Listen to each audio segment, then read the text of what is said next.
चरण कमल संग प्रीत मन लागी, चरण कमल संग प्रीत मन लागी, चरण कमल संग प्रीत मन लागी, चरण कमल संग प्रीत मन लागी, सुरजन मिले प्यारे, सुरजन मिले प्यारे, सुरजन मिले प्यारे, चरण कमल संग प्रीत मन लागी, चरण कमल संग प्रीत मन लागी, स्वामी शरण परियोदर बारे, स्वामी शरण परियोदर बारे, कोट अपराध खंडान के दाते, कोट अपराध खंडान के दाते, तुझ बिन कौन उधारे, तुझ बिन कौन उधारे, चरण कमल संग प्रीत मन लागी, चरण कमल संग प्रीत मन लागी, सुरजन मिले प्यारे, सुरजन मिले प्यारे, चरण कमल संग प्रीत मन लागी, चरण कमल संग प्रीत मन लागी, खोजत खोजत बो पर कारे, खोजत खोजत बो पर कारे, खोजत खोजत बो पर कारे, सरब रथ विचारे, सरब रथ विचारे, चरण कमल संग प्रीत मन लागी, चरण कमल संग प्रीत मन लागी, चरण कमल संग प्रीत लागी, साध संग परामगत पाइया, साध संग परामगत पाइया, साध संग परामगत पाइया, माया रस बंद हारे, माया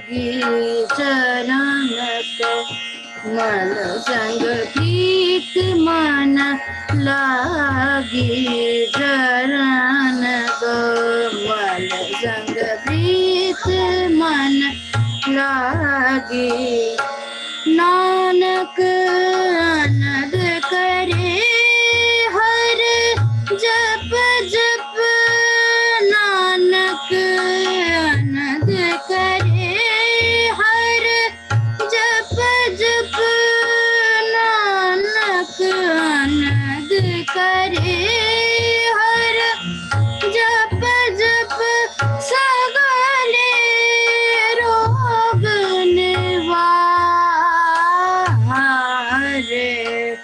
सगले रोग निवारे चरण कमल संग प्रीत मन लागी चरण कमल संग प्रीत मन लागी सूरज न मिले आगे सूरज न मिले आगे सूरज न मिले आगे चरण कमल संग प्रीत मन लागी चरण कमल संग प्रीत मन लागी चरण कमल संग प्रीत मन लागी चरण कमल संग चरण कमल संग चरण कमल संग प्रीत मन लागी।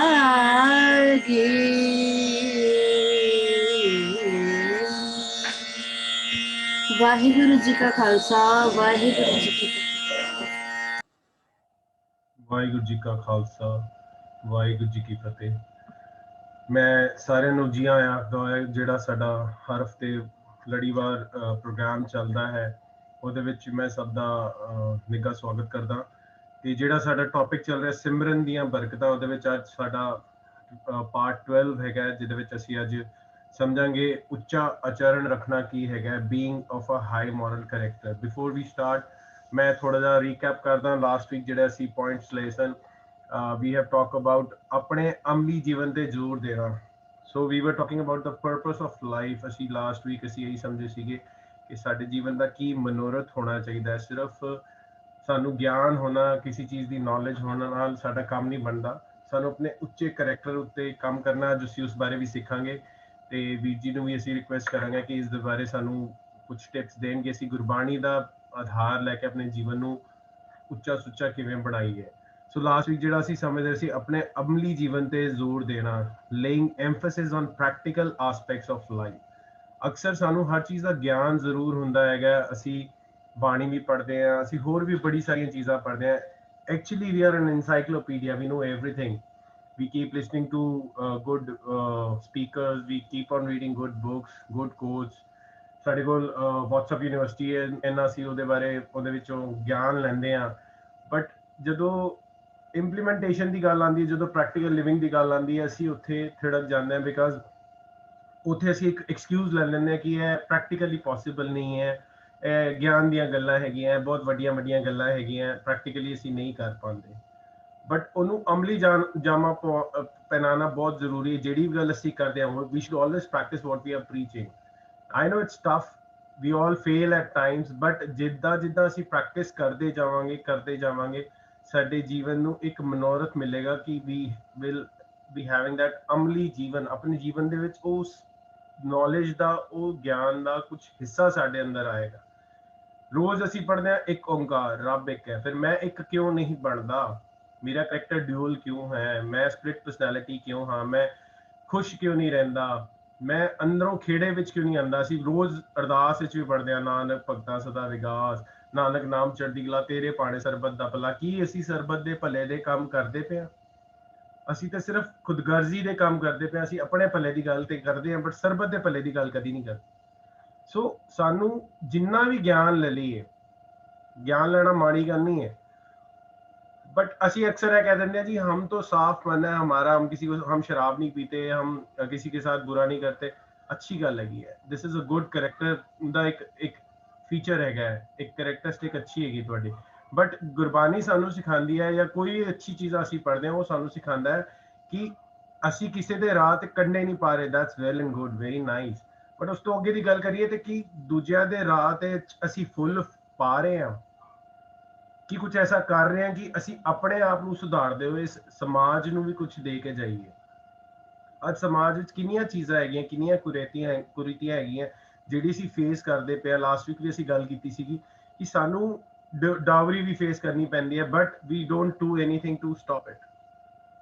ਸੋ ਸਾਨੂੰ ਆਪਣੇ ਅਮਲੀ ਜੀਵਨ ਤੇ ਜ਼ੋਰ ਦੇਣਾ ਹੀ ਪਏਗਾ, ਨਹੀਂ ਤੇ ਅਸੀਂ ਖੁਆਰ ਹੀ ਹੁੰਦੇ ਰਵਾਂਗੇ। ਅਸੀਂ ਆਪਣੇ ਜੀਵਨ ਨੂੰ ਉੱਚਾ ਸੁੱਚਾ ਨਹੀਂ ਬਣਾ ਰਹੇ, ਜਿਹਦੇ ਕਰਕੇ ਅੱਜ ਅਸੀਂ ਇਤਨੇ ਪਰੇਸ਼ਾਨ ਹੈਗੇ ਹਾਂ ਕਿ ਹਰ ਗੱਲ ਦੇ ਵਿੱਚ ਸਾਨੂੰ ਪਰੇਸ਼ਾਨੀ ਹੁੰਦੀ ਹੈ। ਹਰ ਛੋਟੀ ਜੀ ਗੱਲ ਸਾਨੂੰ ਤਲਖੀ, ਸਾਨੂੰ ਇਰੀਟੇਸ਼ਨ ਵਿੱਚ ਲੈ ਆਉਂਦੀ ਹੈਗੀ ਹੈ।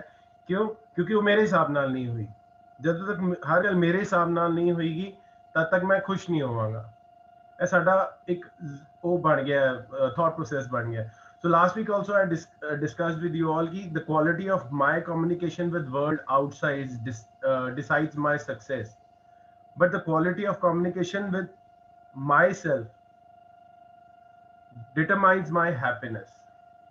ਮੇਰੇ ਅੰਦਰ ਮੇਰਾ ਕਿਹੜਾ ਕਮਿਊਨੀਕੇਸ਼ਨ ਚੱਲਦਾ ਪਿਆ ਹੈ, ਮੇਰੀ ਸੋਚਣੀ ਦਾ ਕਿਹੜਾ ਕਮਿਊਨੀਕੇਸ਼ਨ ਮੇਰੇ ਅੰਦਰ ਚੱਲਦਾ ਪਿਆ, ਮੇਰੀ ਸੋਚ ਕੀ ਕਰਦੀ ਪਈ ਹੈ। ਮੈਂ ਸਵੇਰੇ ਉੱਠਦਾ, ਮੈਂ ਕੀ ਸੋਚਦਾ, ਮੈਂ ਗੱਡੀ ਚਲਾ ਰਿਹਾ, ਮੈਂ ਕੀ ਸੋਚਦਾ, ਮੈਂ ਆਪਣੇ ਸਮਾਜ ਦੇ ਭਲੇ ਵਾਸਤੇ ਕੀ ਸੋਚਦਾ। ਇਹ ਜਿਹੜੀ ਮੇਰੀ ਸੋਚਣੀ ਹੈਗੀ ਹੈ, ਮੇਰੇ ਅੰਦਰ ਦੇ ਜਿਹੜੇ ਵਿਕਾਰ ਹੈਗੇ ਨੇ, ਮੇਰੇ ਇੰਦਰੀ ਗਿਆਨ ਇੰਦਰੀ ਹੈਗੇ ਨੇ, ਉਹਨਾਂ ਨੂੰ ਸੁਧਾਰਨ ਬਾਰੇ ਮੈਂ ਕੋਈ ਐਫਰਟ ਪਾ ਰਿਹਾ? ਜੇ ਪਾ ਰਿਹਾ, ਬਹੁਤ ਅੱਛਾ, ਮੁਬਾਰਕ ਹੈ। ਔਰ ਜੇ ਨਹੀਂ ਪਾ ਰਿਹਾ ਤੇ ਮੈਂ ਉਹਦਾ ਖਾਮਿਆਜ਼ਾ ਆਪ ਭੁਗਤ ਰਿਹਾ। क्यों? क्योंकि मैनू आप ही दुख झेलना पै रहा। ज्यो ज्यो चलै चुभै दुख पावै। जम मेरे सिर लगे हुए ने, बैठे हुए ने 24 घंटे 24/7। मैं इस कंडे मैनू चुभदा पिया। सो सानू ये देखना पेगा कि सानू अपने जीवन नू उच्चा सुच्चा किवें बनाना है। उहदे वास्ते मैं बंदे खोज दिल हर रोज ना फिर परेशानी माए, मैनू अपनी ना पड़चोल करनी पई। लास्ट वीक ਅਸੀਂ ਸਮਝ ਰਹੇ ਸੀ, ਜਸਮੀਤ ਵੀਰ ਜੀ ਨੇ ਡਿਸਕਸ ਕੀਤਾ ਸੀ, ਜਨ ਨਾਨਕ ਬਿਨ ਆਪਾ ਚੀਨੈ ਮਿਟੇ ਨਾ ਭ੍ਰਮ ਕੀ ਕਾਈ। ਆਪਣੀ ਸਵੈ ਪੜਚੋਲ ਬਹੁਤ ਜ਼ਰੂਰੀ ਹੈ। Self analysis is a must, it's a most important tool for your growth. So ਜਦੋਂ ਤੱਕ ਆਪਣੀ ਸਵੈ ਪੜਚੋਲ ਨਹੀਂ ਕਰਾਂਗੇ, ਜਦੋਂ ਤੱਕ ਆਪਣੀ ਐਨਾਲਿਸਿਸ ਨਹੀਂ ਕਰਾਂਗੇ ਮੈਂ ਕਿੱਥੇ ਕਿੱਥੇ ਗਲਤ ਹਾਂ, ਤਦ ਤੱਕ ਸਾਨੂੰ ਇਹ ਨਹੀਂ ਸਮਝ ਆਏਗਾ ਕਿ ਮੈਂ ਮੇਰੇ ਅੰਦਰ ਸਕੋਪ ਕੀ ਹੈ ਸੁਧਰਨ ਦਾ, ਮੈਂ ਸੁਧਰ ਕਿੱਥੇ ਸਕਦਾ। ਮੈਨੂੰ ਤਾਂ ਲੱਗਦਾ ਮੈਂ ਬਿਲਕੁਲ ਠੀਕ ਹਾਂ, ਆਈ ਐਮ ਪਰਫੈਕਟ, ਮੈਂ ਕਿਸੇ ਦਾ ਕੋਈ ਬੁਰਾ ਨਹੀਂ ਕਰ ਰਿਹਾ, ਬਟ ਮੈਂ ਕੀ ਕਿਸੇ ਦਾ ਚੰਗਾ ਵੀ ਕਰ ਰਿਹਾ ਕਿ ਨਹੀਂ ਕਰ ਰਿਹਾ, ਇਹ ਵੀ ਸੋਚਣਾ ਪਏਗਾ। ਦਿਸ ਇਜ਼ ਦ ਨੈਕਸਟ ਸਟੈਪ। ਕਿਉਂਕਿ ਜਿੱਥੇ ਅਸੀਂ ਰੁਕ ਜਾਂਦੇ ਆ, ਇਟਸ ਜਸਟ ਲਾਈਕ ਕਿ ਪਾਣੀ ਵਗਦਾ ਰਹੇ ਤੇ ਉਹ ਫਰੈਸ਼ ਰਹਿੰਦਾ। ਜਿੱਥੇ ਪਾਣੀ ਰੁਕ ਜਾਂਦਾ ਹੈ ਉਹਦੇ ਤੇ ਕਾਈ ਆ ਜਾਂਦੀ, ਉਹ ਕਿਚੜ ਬਣ ਜਾਂਦਾ। ਸਾਡਾ ਜੀਵਨ ਵੀ ਇਸੇ ਤਰ੍ਹਾਂ ਹੈ, ਸਾਡੀ ਸੋਚਣੀ ਵੀ ਇਸੇ ਤਰ੍ਹਾਂ ਹੈ। ਜਦੋਂ ਸਾਡੀ ਸੋਚਣੀ ਹੈ ਰੁਕ ਜਾਂਦੀ ਹੈ ਨਾ ਕਿ ਮੇਰੇ ਕੋਲ ਸਭ ਪਤਾ ਹੈ, ਅਸੀਂ ਅਕਸਰ ਦੇਖਦੇ ਹਾਂ, ਅਸੀਂ ਆਪਣੇ ਮਾਪਿਆਂ ਨੂੰ ਵੀ ਕਹਿੰਦੇ ਆ ਸਾਨੂੰ ਸਭ ਪਤਾ, ਸਾਨੂੰ ਨਾ ਸਮਝਾਓ, ਅਸੀਂ ਤੁਹਾਡੇ ਤੋਂ ਜ਼ਿਆਦਾ ਪੜ੍ਹੇ ਲਿਖੇ ਆ। ਭਾਵੇਂ ਉਹ ਸਾਡੇ ਨਾਲੋਂ ਘੱਟ ਪੜ੍ਹੇ ਹੋਣ, ਭਾਵੇਂ ਉਹ ਕਲਾਸਾਂ ਨਹੀਂ ਗਏ ਹੋਣ, ਸਕੂਲ ਨਾ ਗਏ ਹੋਣ, ਸਾਡੇ ਦਾਦਾ ਦਾਦੀ, ਸਾਡੇ ਬਜ਼ੁਰਗ, ਸਾਡੇ ਮਾਪਿਓ, ਬਟ ਉਹਨਾਂ ਦਾ ਜਿਹੜਾ ਉਮਰ ਦਾ ਤਜਰਬਾ ਹੈਗਾ ਨਾ, ਉਹ ਅਸੀਂ ਕਿਸੇ ਯੂਨੀਵਰਸਿਟੀ ਤੋਂ ਨਹੀਂ ਲੈ ਕੇ ਆ ਸਕਦੇ। ਅਸੀਂ ਉਸਦੀ ਕੀਮਤ ਨਹੀਂ ਪਾਉਂਦੇ ਆ। ਸਾਨੂੰ ਚਾਹੀਦਾ ਕੀ ਹੈਗਾ ਕਿ ਅਸੀਂ ਉਹਨਾਂ ਕੋਲ ਬੈਠੀਏ, ਉਹਨਾਂ ਕੋਲੋਂ ਉਹਨਾਂ ਦਾ ਵਿਜ਼ਡਮ ਲਈਏ, ਉਹਨਾਂ ਦਾ ਜਿਹੜਾ ਤੱਤ ਗਿਆਨ ਹੈਗਾ ਉਹ ਅਸੀਂ ਉਹਨਾਂ ਕੋਲੋਂ ਲਈਏ ਨਾ, ਤਾਂ ਸਾਡਾ ਜੀਵਨ ਬਹੁਤ ਸੌਖਾ ਹੋ ਜਾਏਗਾ। ਬਿਕੋਜ਼ ਉਹ ਹੰਡੇ ਹੋਏ ਨੇ, ਉਹ ਇਹਨਾਂ ਚੀਜ਼ਾਂ ਚੋਂ ਨਿਕਲੇ ਹੋਏ ਨੇ, ਉਹਨਾਂ ਨੇ ਇਹਨਾਂ ਚੀਜ਼ਾਂ ਨੂੰ ਫੇਸ ਕੀਤਾ ਹੋਇਆ। ਤੇ ਅਸੀਂ ਕਿਤਾਬਾਂ ਪੜ੍ਹ ਕੇ ਇੰਪ੍ਰੈਕਟੀਕਲੀ ਉਹਨਾਂ ਨਾਲ ਗੱਲ ਕਰਦੇ ਹਾਂ ਕਿ ਹਮੇ ਸਭ ਪਤਾ, ਵੀ ਨੋ ਐਵਰੀਥਿੰਗ। ਬਟ ਬਾਣੀ ਸਾਨੂੰ ਇੱਥੇ ਸਮਝਾਉਂਦੀ ਹੈ, ਮਨ ਜਾਣੈ ਸਭ ਬਾਤ, ਜਾਣਤ ਹੀ ਅਵਗੁਣ ਕਰੇ, ਕਾਹੇ ਕੀ ਕੁਸ਼ਾਦ ਹਾਥ ਦੀਪ ਕੁਏ ਪਰੇ। ਸੋ ਸਾਨੂੰ ਪਤਾ ਸਭ ਕੁਝ ਹੈ, ਸਾਨੂੰ ਪਤਾ ਗੁੱਸਾ ਨਹੀਂ ਕਰਨਾ ਚਾਹੀਦਾ, ਸਾਨੂੰ ਪਤਾ ਗਲਤ ਝੂਠ ਨਹੀਂ ਬੋਲਣਾ ਚਾਹੀਦਾ, ਸਾਨੂੰ ਪਤਾ ਚੋਰੀ ਨਹੀਂ ਕਰਨੀ ਚਾਹੀਦੀ, ਬਟ ਅਸੀਂ ਇਨਕਮ ਟੈਕਸ ਦੀ ਹੇਰਾਫੇਰੀ ਵੀ ਕਰਦੇ ਹਾਂ, ਅਸੀਂ ਗੁੱਸਾ ਵੀ ਕਰਦੇ ਹਾਂ, ਅਸੀਂ ਇਨਟੋਲਰੈਂਟ ਵੀ ਹੋ ਜਾਂਦੇ ਹਾਂ। ਸਾਨੂੰ ਕਿਹੜਾ ਗਿਆਨ ਆ ਗਿਆ ਹੈ? ਸਾਨੂੰ ਇਹ ਕਿਹੜੀ ਨਜ਼ਰੀਆ ਸਾਨੂੰ ਮਿਲ ਗਿਆ? ਅਸੀਂ ਦੂਜਾ ਦੇ ਅਵਗੁਣ ਫਰੋਲਦੇ ਹਾਂ, ਕਦੀ ਕਿਸੇ ਦੇ ਵਿੱਚ ਗੁਣ ਨਹੀਂ ਦੇਖਦੇ। ਗੁਰੂ ਸਾਹਿਬ ਤੇ ਇੰਨੀ ਉੱਚੀ ਸੁੱਚੀ ਕਰੈਕਟਰ ਹੁੰਦੇ ਹੋਏ ਕਹਿੰਦੇ ਨੇ ਸਭ ਅਵਗੁਣ ਮੈਂ ਗੁਣ ਨਹੀਂ ਕੋਈ, ਨਾਨਕ ਨੀਚ ਕਹੇ ਵਿਚਾਰ। ਉਹ ਇੰਨੇ ਉੱਚੇ ਕਰੈਕਟਰ ਦੇ ਹੋਣ ਤੋਂ ਬਾਅਦ ਕਹਿੰਦੇ ਨੇ ਕਿ ਸਭ ਅਵਗੁਣ ਮੈਂ ਗੁਣ ਨਹੀਂ ਕੋਈ। ਅਸੀਂ ਕਿਸੇ ਨੂੰ ਕਹਿ ਕੇ ਦੇਖੀਏ, ਸਾਨੂੰ ਕੋਈ ਕਹਿ ਕੇ ਦੇਖੇ ਤੇਰੇ ਅੰਦਰ ਇਹ ਵਾਲਾ ਅਵਗੁਣ ਹੈ, ਫਿਰ ਦੇਖੋ ਅਸੀਂ ਕਿੰਨੇ ਕਾਲੇ ਪੈਂਦੇ, ਕਿੰਨੇ ਚਿੱਟੇ ਪੈਂਦੇ। ਸੋ ਸਾਨੂੰ ਚਾਹੀਦਾ ਹੈਗਾ ਅਸੀਂ ਆਪਣੇ ਨਾ ਅਮਲੀ ਜੀਵਨ ਤੇ ਜ਼ੋਰ ਦਈਏ, ਤੇ ਜਦੋਂ ਗੁਰਬਾਣੀ ਸਾਡਾ ਆਧਾਰ ਹੋਏਗਾ ਤੇ ਸਾਨੂੰ ਇਹ ਸਮਝ ਆਏਗਾ ਕਿ ਅਸੀਂ ਅੱਜ ਦਾ ਜਿਹੜਾ ਟੌਪਿਕ ਹੈਗਾ ਸਿਮਰਨ ਦੀਆਂ ਬਰਕਤਾਂ ਚ ਅਸੀਂ ਵੀਰ ਭੁਪਿੰਦਰ ਸਿੰਘ ਜੀ ਕੋਲੋਂ ਸਮਝਾਂਗੇ ਕਿ ਉੱਚਾ ਆਚਰਣ ਰੱਖਣਾ ਕੀ ਹੈ। ਸੋ ਅਸੀਂ ਵੀਰ ਜੀ ਨੂੰ ਸੌਰੀ ਇਹ ਰਿਕੁਐਸਟ ਕਰਾਂਗੇ ਕਿ ਅੱਜ ਦਾ ਟੌਪਿਕ ਅਸੀਂ ਉਹਨਾਂ ਕੋਲੋਂ ਸੁਣਦੇ ਹਾਂ ਕਿ ਅੱਜ ਇਸ ਦੇ ਬਾਰੇ ਵੀਰ ਜੀ ਕੀ ਕਹਿਣਾ ਚਾਹੁੰਦੇ ਨੇ ਸਾਨੂੰ। ਨੈਕਸਟ ਵੀਰ ਜੀ, ਵੀਰ ਜੀ ਥੋੜਾ ਸੈਂਟਰ 'ਚ ਬੈਠੋਗੇ, ਤੁਹਾਡਾ ਕੈਮਰਾ ਥੋੜਾ ਬਾਹਰ ਹੈਗਾ। ਹਾਂਜੀ, ਵਾਹਿਗੁਰੂ ਜੀ ਕਾ ਖਾਲਸਾ, ਵਾਹਿਗੁਰੂ ਜੀ ਖਾਲਸਾ, ਵਾਹਿਗੁਰੂ ਜੀ ਕੀ ਫਤਿਹ। ਨਮਸਕਾਰ, ਅਸਲਾਮ ਅਲੈਕਮ, ਗੁੱਡ ਈਵਨਿੰਗ, ਗੁੱਡ ਮਾਰਨਿੰਗ। ਜਿਹੜੇ ਪ੍ਰਦੇਸ਼ਾਂ 'ਚ ਬੈਠੇ ਨੇ ਉਹਨਾਂ ਨੂੰ ਗੁੱਡ ਮਾਰਨਿੰਗ। ਸਾਡਾ ਟੌਪਿਕ ਬੜਾ ਅੱਛਾ ਚੱਲ ਰਿਹਾ ਹੈ, ਸਿਮਰਨ ਦੀਆਂ ਬਰਕਤਾਂ। ਔਰ ਜਿਹੜੇ ਸੱਜਣ ਨੇ ਇਹ ਸਵਾਲ ਪੁੱਛਿਆ ਸੀ ਕਿ ਗੁਰਬਾਣੀ 'ਚ ਸਿਮਰਨ ਦੱਸਿਆ ਗਿਆ ਹੈ ਤੇ ਸਿਮਰਨ ਕਿਸ ਤਰ੍ਹਾਂ ਕਰਨਾ ਚਾਹੀਦਾ ਹੈ, ਨਾਮ ਕਿਵੇਂ ਜਪਣਾ ਚਾਹੀਦਾ ਹੈ, ਤਾਂ ਜਦੋਂ ਬਾਣੀ 'ਚੋਂ ਅਸੀਂ ਪੜ੍ਹਦੇ ਹਾਂ ਨੌਨੀਦ ਅੰਮ੍ਰਿਤ ਪ੍ਰਾਪਤ ਕਾ ਨਾਮ ਦੇਹੀ ਮੈਂ ਇਸਕਾ ਵਿਸ਼ਰਾਮ, ਤਾਂ ਉਹ ਮੇਰੇ ਅੰਦਰ ਦਾ ਸੁਨੇਹਾ ਹੈ ਜਿਹਦੇ ਨਾਲ ਮੇਰੇ ਸਾਰੇ ਆਰਗਨਸ ਜਿਹੜੇ ਨੇ ਉਹ ਕਾਬੂ ਆ ਜਾਂਦੇ ਨੇ ਔਰ ਉਹਨਾਂ ਨੂੰ ਸੁਚੱਜੇ ਜੀਵਨ ਦੇ ਨਾਲ ਜੀਣਾ ਆ ਜਾਂਦਾ ਹੈ। ਸੋ ਸੁਚੱਜੇ ਜੀਵਨ ਨੂੰ ਜੀਣ ਵਾਸਤੇ ਜਿਹੜੀ ਮੱਤ ਪ੍ਰਾਪਤ ਕਰਦੇ ਆ ਉਹਨੂੰ ਸਤਿਗੁਰ ਕੀ ਮੱਤ ਕਹਿੰਦੇ ਆ। ਸੁਚੱਜਾ ਜੀਵਨ ਜੀ ਕੇ ਜਿਹੜੇ ਗੁਣਾਂ ਨੂੰ ਪ੍ਰੈਕਟਿਸ ਕਰਦੇ ਆ ਉਹਨਾਂ ਨੂੰ ਸੰਤ ਗੁਣ ਕਹਿੰਦੇ ਨੇ, ਸੇਂਟਲੀ ਕੁਆਲਿਟੀਜ਼ ਕਹਿੰਦੇ ਨੇ।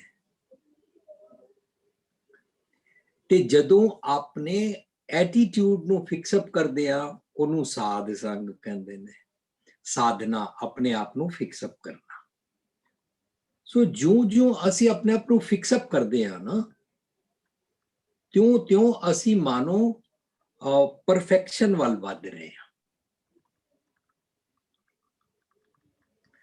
ਤਿਉਂ ਅਸੀਂ ਗੁਣ ਧਾਰਨ ਕਰਦੇ ਜਾ ਰਹੇ ਹਾਂ। ਔਰ ਸਾਨੂੰ ਬਾਣੀ ਨੇ ਸਿਖਾਇਆ ਅਵਗੁਣ ਛੋੜ ਗੁਣਾ ਕੋ ਤਾਕੋ, ਵਰਨਾ ਸਾਰੀ ਉਮਰ ਤੂੰ ਗੁਣ ਜੇ ਨਹੀਂ ਧਾਰਨ ਕਰੇਗਾ ਕਰ ਅਵਗੁਣ ਪਛਤਾਹੀ ਜੀਓ। ਪਛਤਾਉਂਦਾ ਰਹੇਗਾ, ਅਵਗੁਣ ਕਰਦਾ ਰਹੇਗਾ, ਪਛਤਾਉਂਦਾ ਰਹੇਗਾ, ਤੇਰੇ ਅੰਦਰ ਗਿਲਟ ਫੀਲਿੰਗ ਆਉਂਦੀ ਰਹੇਗੀ। ਇਸ ਕਰਕੇ ਸਾਨੂੰ ਕਿਹਾ 24 ਆਵਰਸ ਵਿਦਾਊਟ ਫੇਲ ਹਰ ਵੇਲੇ ਸਿਮਰਨ ਕਰ। ਤੇ ਸਿਮਰਨ ਮਤਲਬ ਉਹ ਵਾਲੀ ਸੁਚੱਜੀ ਮੱਤ ਲੈ ਜਿਹਦੇ ਨਾਲ ਸੰਤ ਗੁਣਾਂ ਨੂੰ ਤੂੰ ਜੀਵੇਂ।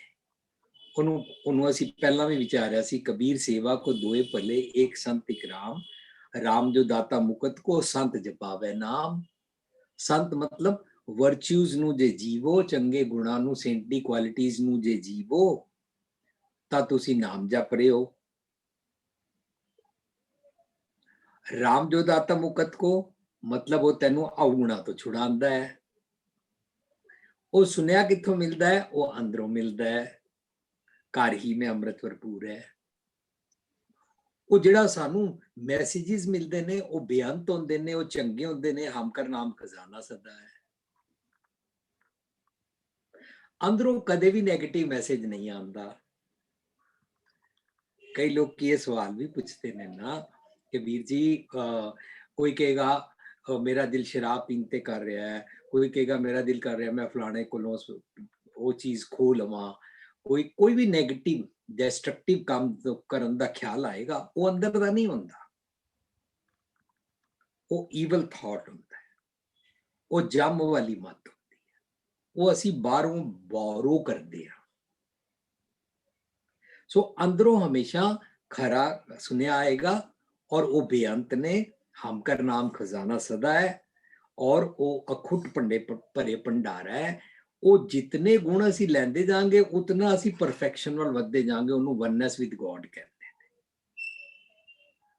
ਇੱਕ ਇੱਕ ਗੁਣ ਦੇ ਨਾਲ ਅਸੀਂ ਆਪਣੇ ਅੰਦਰ ਵਾਲੇ ਰੱਬ ਜੀ ਦੇ ਨਾਲ ਨੇੜਤਾ ਪ੍ਰਾਪਤ ਕਰਦੇ ਜਾਂਦੇ ਹਾਂ। ਤੇ ਜਿਉਂ ਅਸੀਂ ਆਪਣੇ ਅੰਦਰ ਵਾਲੇ ਰੱਬ ਨਾਲ ਨੇੜਤਾ ਪ੍ਰਾਪਤ ਕਰਦੇ ਜਾਂਦੇ ਹਾਂ ਨਾ, ਤਾਂ ਮਾਨੋ ਮੇਰਾ ਮਨ ਰੱਬ ਜੀ ਨਾਲ ਮਰਜ ਹੋ ਗਿਆ ਔਰ ਮੇਰੀ ਮਤ ਉਹਦੇ ਨਾਲ ਅਲਾਈਨ ਹੋ ਕੇ ਵਿਆਹੀ ਗਈ ਹੈ। ਵਰਨਾ ਜਦੋਂ ਕਹਿੰਦੇ ਨਾ ਧੰਨ ਪੀਰ ਇਹ ਨਾ ਆਖੀਏ ਬੈਨ ਇਕੱਠੇ ਹੋਏ, ਧੰਨ ਇਹਨੂੰ ਕਹਿੰਦੇ ਨੇ, ਪੀਰ ਮੇਰੇ ਮਨ ਨੂੰ ਕਹਿੰਦੇ ਨੇ। ਇਹ ਦੋਨੋਂ ਇਸ ਬੋਡੀ 'ਚ ਰਹਿੰਦੇ ਨੇ, ਪਰ ਦੋਨੋਂ ਇਕੱਠੇ ਰਹਿ ਕੇ ਵੀ ਦੋਨਾਂ ਦੀ ਬੰਦੀ ਨਹੀਂ ਹੈ। ਇੱਕ ਜੋਤ ਦੋਈ ਮੂਰਤੀ ਧੰਨ ਪੀਰ ਕਹੀਐ ਸੋਏ। ਜਦੋਂ ਦੋਨੋਂ ਸੱਚ ਨੂੰ ਫੋਲੋ ਕਰਦੇ ਨੇ, ਦੋਨਾਂ ਨੂੰ ਸੁਰਤ ਸੱਚ ਵਾਲੇ ਪਾਸੇ ਵਾਲਾ ਧਿਆਨ ਪ੍ਰਾਪਤ ਹੁੰਦਾ ਹੈ।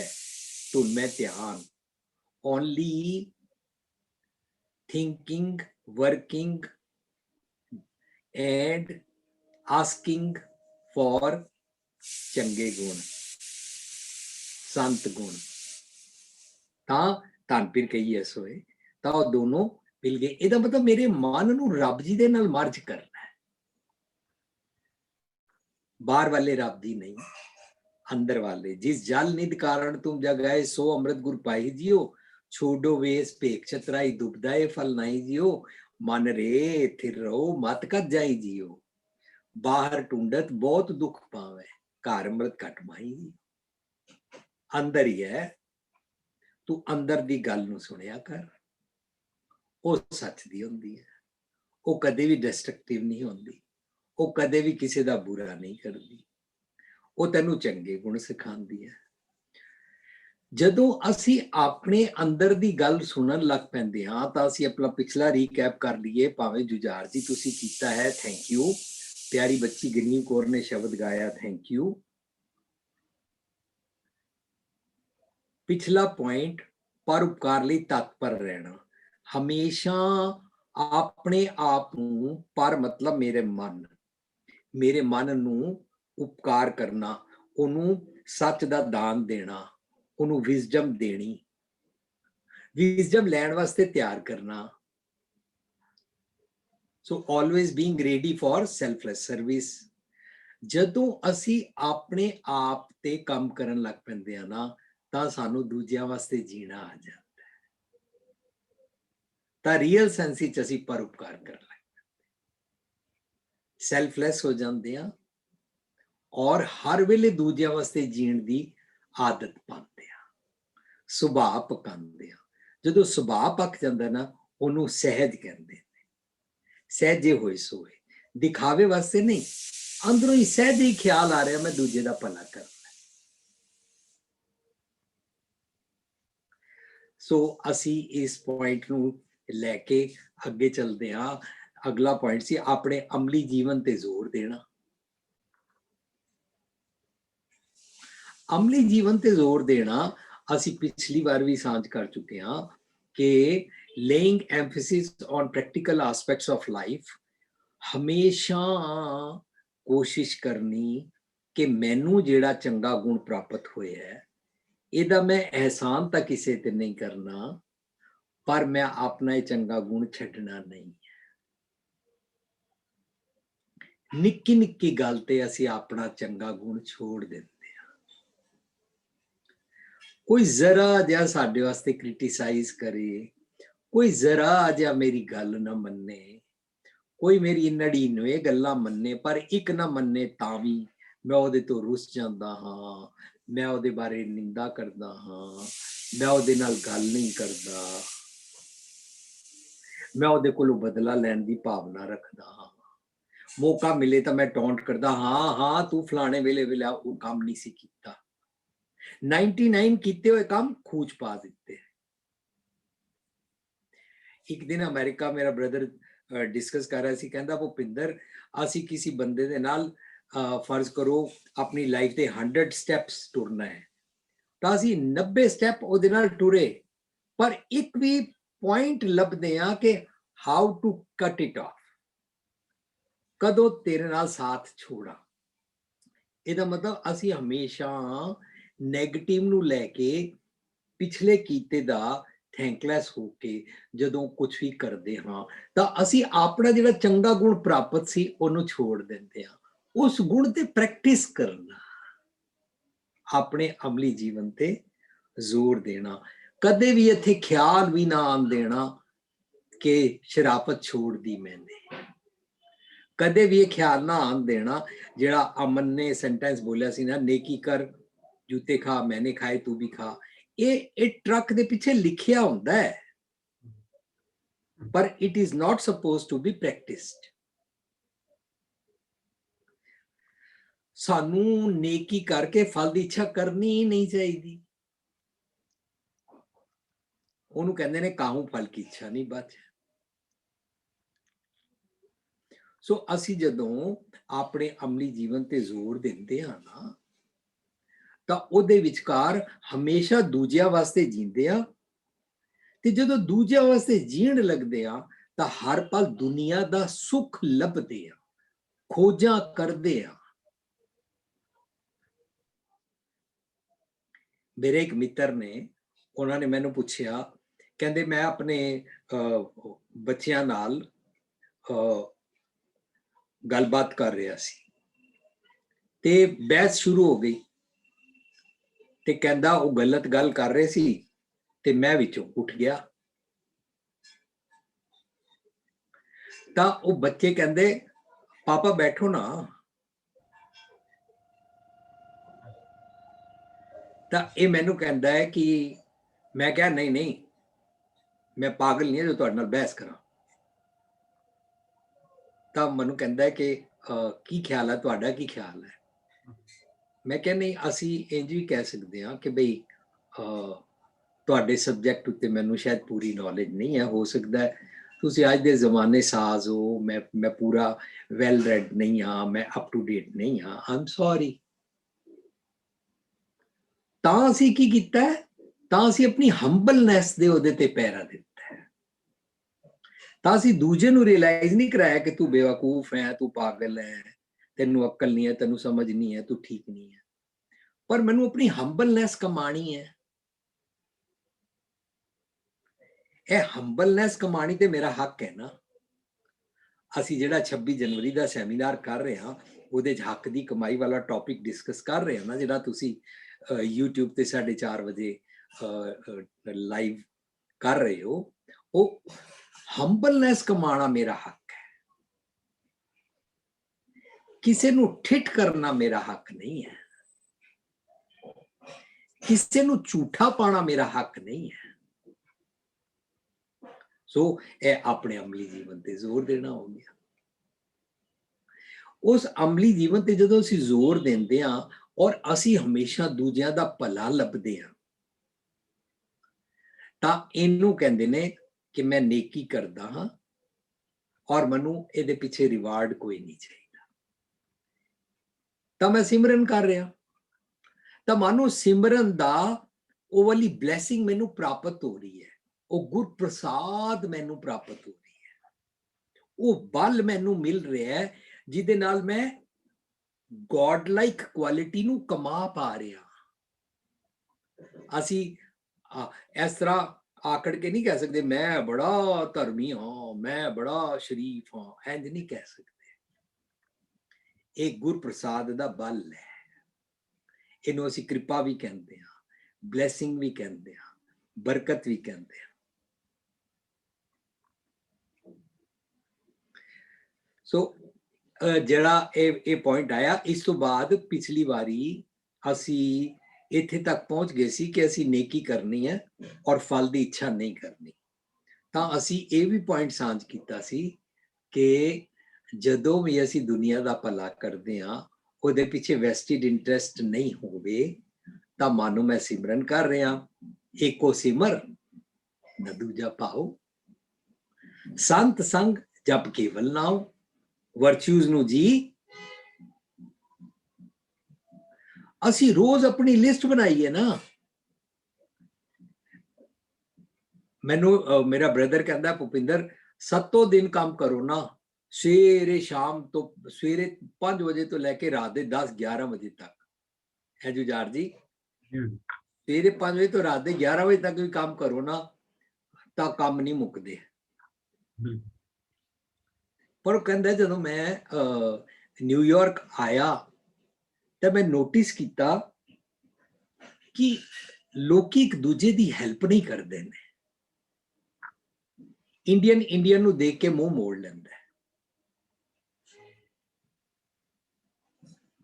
ਪਰ ਜਿਸ ਨੇ ਇਹਦੀ ਹੈਲਪ ਕੀਤੀ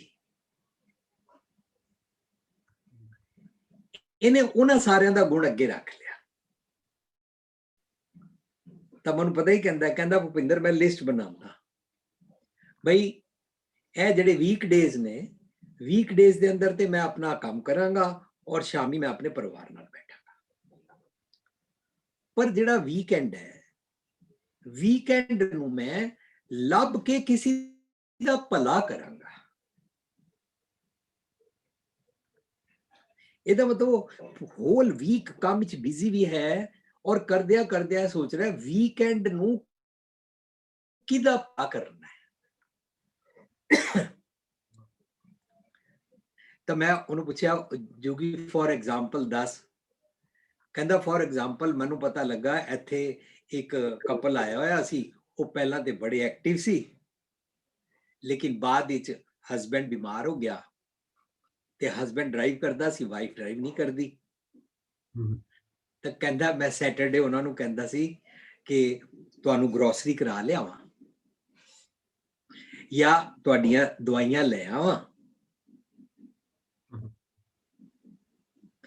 ਕਦੀ ਤਾਂ ਉਹ ਗਰੋਸਰੀ ਕਰਾ ਲੈਂਦੇ ਸੀ, ਕਦੇ ਦਵਾਈਆਂ ਮੰਗਾ ਲੈਂਦੇ ਸੀ। ਪਰ ਇਹ ਕਹਿੰਦਾ ਸੀ ਮੈਨੂੰ ਨਾ ਪੈਸੇ ਨਹੀਂ ਚਾਹੀਦੇ ਨੇ, ਪਰ ਤੁਹਾਡਾ ਮੈਂ ਵੈਕਿਊਮ ਕਰ ਦਿਆਂ। ਬਈ ਤੁਸੀਂ ਦੋਨੋਂ ਇਕੱਲੇ ਹੋ, ਤੁਹਾਡੇ ਸਰਦਾਰ ਜੀ ਬਿਮਾਰ ਨੇ। ਅੱਛਾ, ਤਾਂ ਨਾ ਆਮ ਘਰਾਂ ਵਿੱਚ ਵਾਸ਼ਿੰਗ ਮਸ਼ੀਨਸ ਨਹੀਂ ਹੁੰਦੀਆਂ ਸੀ। ਅੱਜ ਵੀ ਅਮਰੀਕਾ ਲੋਕੀ ਕੁਆਇਨ ਪਾ ਕੇ ਉਹ ਉੱਥੇ ਜਾਂਦੇ ਨੇ ਤਾਂ ਲਾਂਡਰੀ ਕਰਨ ਜਾਂਦੇ ਨੇ। ਤੇ ਕਹਿੰਦਾ ਸੀ ਅੱਛਾ ਤੁਸੀਂ ਨਾ ਕੱਪੜੇ ਇਕੱਠੇ ਕਰ ਦੇਣਾ, ਮੈਂ ਤੁਹਾਡੇ ਕੱਪੜੇ ਧਵਾ ਲਿਆਵਾਂਗਾ। ਫਿਰ ਕਹਿੰਦਾ ਕਈ ਵਾਰੀ ਨਾ ਉਹ ਕਹਿੰਦਾ ਸੀ ਨਹੀਂ ਸਾਨੂੰ ਸੈਟਰਡੇ ਕੋਈ ਕੰਮ ਨਹੀਂ ਹੈ। ਤੇ ਕਹਿੰਦਾ ਫਿਰ ਮੈਂ ਸੰਡੇ ਉਹਨਾਂ ਨੂੰ ਕਾਲ ਕਰਦਾ ਸੀ, ਅੱਜ ਨਾ ਗੁਰਦੁਆਰਾ ਹੋਏਗਾ ਪ੍ਰੋਗਰਾਮ, ਮੈਂ ਤੁਹਾਨੂੰ ਗੁਰਦੁਆਰੇ ਲੈ ਚੱਲਾਂ। ਜਸਟ your ਕਰਤਾ ਪੁਰਖ ਵਰਕਿੰਗ। ਨੇਕੀ ਕਰਕੇ ਫਲ ਦੀ ਇੱਛਾ ਕੋਈ ਨਹੀਂ, ਪਰ ਹਰ ਵੇਲੇ ਨਿਰੰਤਰ ਸੋਚਣਾ, ਤਪਦਾ ਪਰਉਪਕਾਰ ਨੂੰ। ਇਹੀ ਸਿਮਰਨ ਹੈ। ਅਸੀਂ ਸਾਰੇ ਧਰਤੀ ਦੇ ਮਨੁੱਖ ਇੱਕ ਦੂਜੇ ਦਾ ਭਲਾ ਸੋਚਣ ਲੱਗ ਪਈਏ ਨਾ, ਇਹ ਸਿਮਰਨ ਹੈ। ਇਹ ਸਿਮਰਨ ਦੀਆਂ ਬਰਕਤਾਂ ਨੇ। ਇੱਕ ਦੂਜੇ ਦੇ ਰਸਤੇ 'ਚ ਕੰਡੇ ਨਾ ਖਿਲਾਰੀਏ, ਇੱਕ ਦੂਜੇ ਦੇ ਰਸਤੇ 'ਚ ਕੰਡੇ ਚੁਗੀਏ, ਇੱਕ ਦੂਜੇ ਦੇ ਰਸਤੇ ਤੇ ਰੋੜੇ ਨਾ ਅਟਕਾਈਏ, ਇੱਕ ਦੂਜੇ ਦੇ ਰਸਤੇ 'ਚ ਰੋੜੇ ਹਟਾਈਏ, ਕਿਸੇ ਦੀ ਜੌਬ ਲਗਵਾ ਦਈਏ, ਹੈ ਨਾ।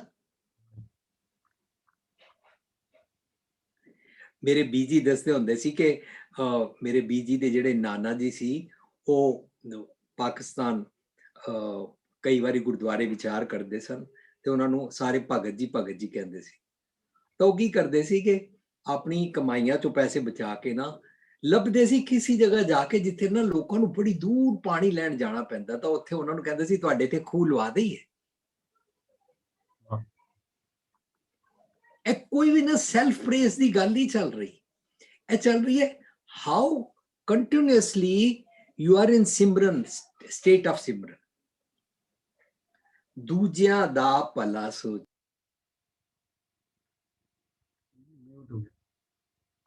ਮਿਊਟ ਹੋ ਗਿਆ ਤੁਹਾਡਾ।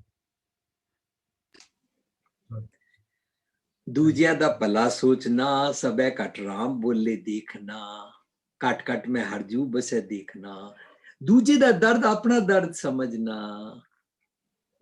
ਇਹੀ ਤੇ ਹੈ। ਇਹਦੇ ਨਾਲ ਪਤਾ ਕੀ ਹੁੰਦਾ ਹੈ, ਇਹਦੇ ਨਾਲ ਨਾ ਸਾਨੂੰ ਸੰਤੋਖ ਆਉਂਦਾ ਜਾਂਦਾ। ਤਾਂ ਸਾਡਾ ਨੈਕਸਟ ਪੁਆਇੰਟ ਆ ਜਾਏਗਾ, ਕਾਮਾਦਿਕ ਰੁਚੀਆਂ ਤੇ ਕਾਬੂ ਰੱਖਣਾ। ਕਾਮਾਦਿਕ ਰੁਚੀਆਂ ਦਾ ਕੀ ਮਤਲਬ ਹੁੰਦਾ ਹੈ? ਆਮ ਤੌਰ ਤੇ ਦੁਨੀਆ ਕਾਮ ਲਫ਼ਜ਼ ਨੂੰ ਸੁਣਨ ਸਾਰ ਸੈਕਸ ਦੇ ਨਾਲ ਜੋੜ ਦਿੰਦੀ ਹੈ।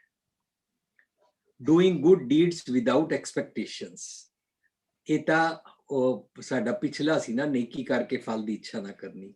ਕਾਮਾਦਿਕ ਰੁਚੀਆਂ ਤੇ ਕਾਬੂ ਰੱਖਣਾ, conquering on one's desires, ਕਾਮਨਾਵਾਂ, ਆਪਣੀਆਂ ਇੱਛਾਵਾਂ। ਮੈਂ ਦਰਜੀ ਨੂੰ ਪੜ੍ਹ ਰਿਹਾ ਸੀ, ਗੁਰਬਖਸ਼ ਸਿੰਘ ਪ੍ਰੀਤ ਲੜੀ, ਤਾਂ ਉਹਦੇ ਚੋਂ ਕਹਿੰਦੇ ਕਿ ਜਦੋਂ ਤੁਸੀਂ ਤੁਹਾਨੂੰ ਕੋਈ ਪ੍ਰੋਬਲਮ ਹੈ, ਤੁਸੀਂ ਕਿਸੇ ਗੱਲ ਕਰਕੇ ਦੁਖੀ ਹੋ, ਉਹਦਾ ਤੁਹਾਨੂੰ ਸੋਲੂਸ਼ਨ ਨਹੀਂ ਲੱਭ ਰਿਹਾ, ਤੁਸੀਂ ਉਦਾਸ ਨਾ ਹੋਵੋ, ਤੁਸੀਂ ਨਹਾ ਧੋ ਕੇ ਨਵੇਂ ਕੱਪੜੇ ਪਾਓ, ਜੇ ਤੁਸੀਂ ਕੰਘੀ ਕਰਦੇ ਹੋ ਨਵੀਂ ਕੰਘੀ ਕਰੋ, ਜੇ ਤੁਸੀਂ ਪੱਗ ਬੰਨਦੇ ਹੋ ਨਵੀਂ ਪੱਗ ਬੰਨੋ, ਨਵੇਂ ਤਿਆਰ ਹੋ ਤੇ ਸੁਚੱਜੇ ਸਾਫ਼ ਕੱਪੜੇ ਪਾ ਕੇ ਨਾ ਕਿਸੇ ਲੋੜਵੰਦ ਦੇ ਜੀਵਨ ਵਿੱਚ ਕੋਈ ਭਲਾ ਕਰਨ ਟੁਰ ਪਾਓ। ਇਹ ਕੀ ਹੋਇਆ? ਸੰਤੋਖ ਆ ਰਿਹਾ ਹੈ। The more you are santokhi, the more you are overflowing with love, and this love you are extending towards others. ਉੱਥੇ ਮੈਂ ਪ੍ਰੋਗਰਾਮ ਇੱਕ ਸੁਣ ਰਿਹਾ ਸੀ, ਉਹਦੇ 'ਚ ਕਹਿੰਦਾ ਖੁਦਾ ਨਿਗਹਿਬਾਨ ਹੈ, ਲਿਹਾਜ਼ਾ ਨਿਗਹਿਬਾਨੀ ਕਰਨਾ सीखिए। खुदा मेहरबान है, लिहाजा मेहरबानी करना सीखिए। God extends love, kindly extend this love towards other fellow citizens. बिना वितकरे तो, without any communal hatred, without any status, कर सकते हैं ना।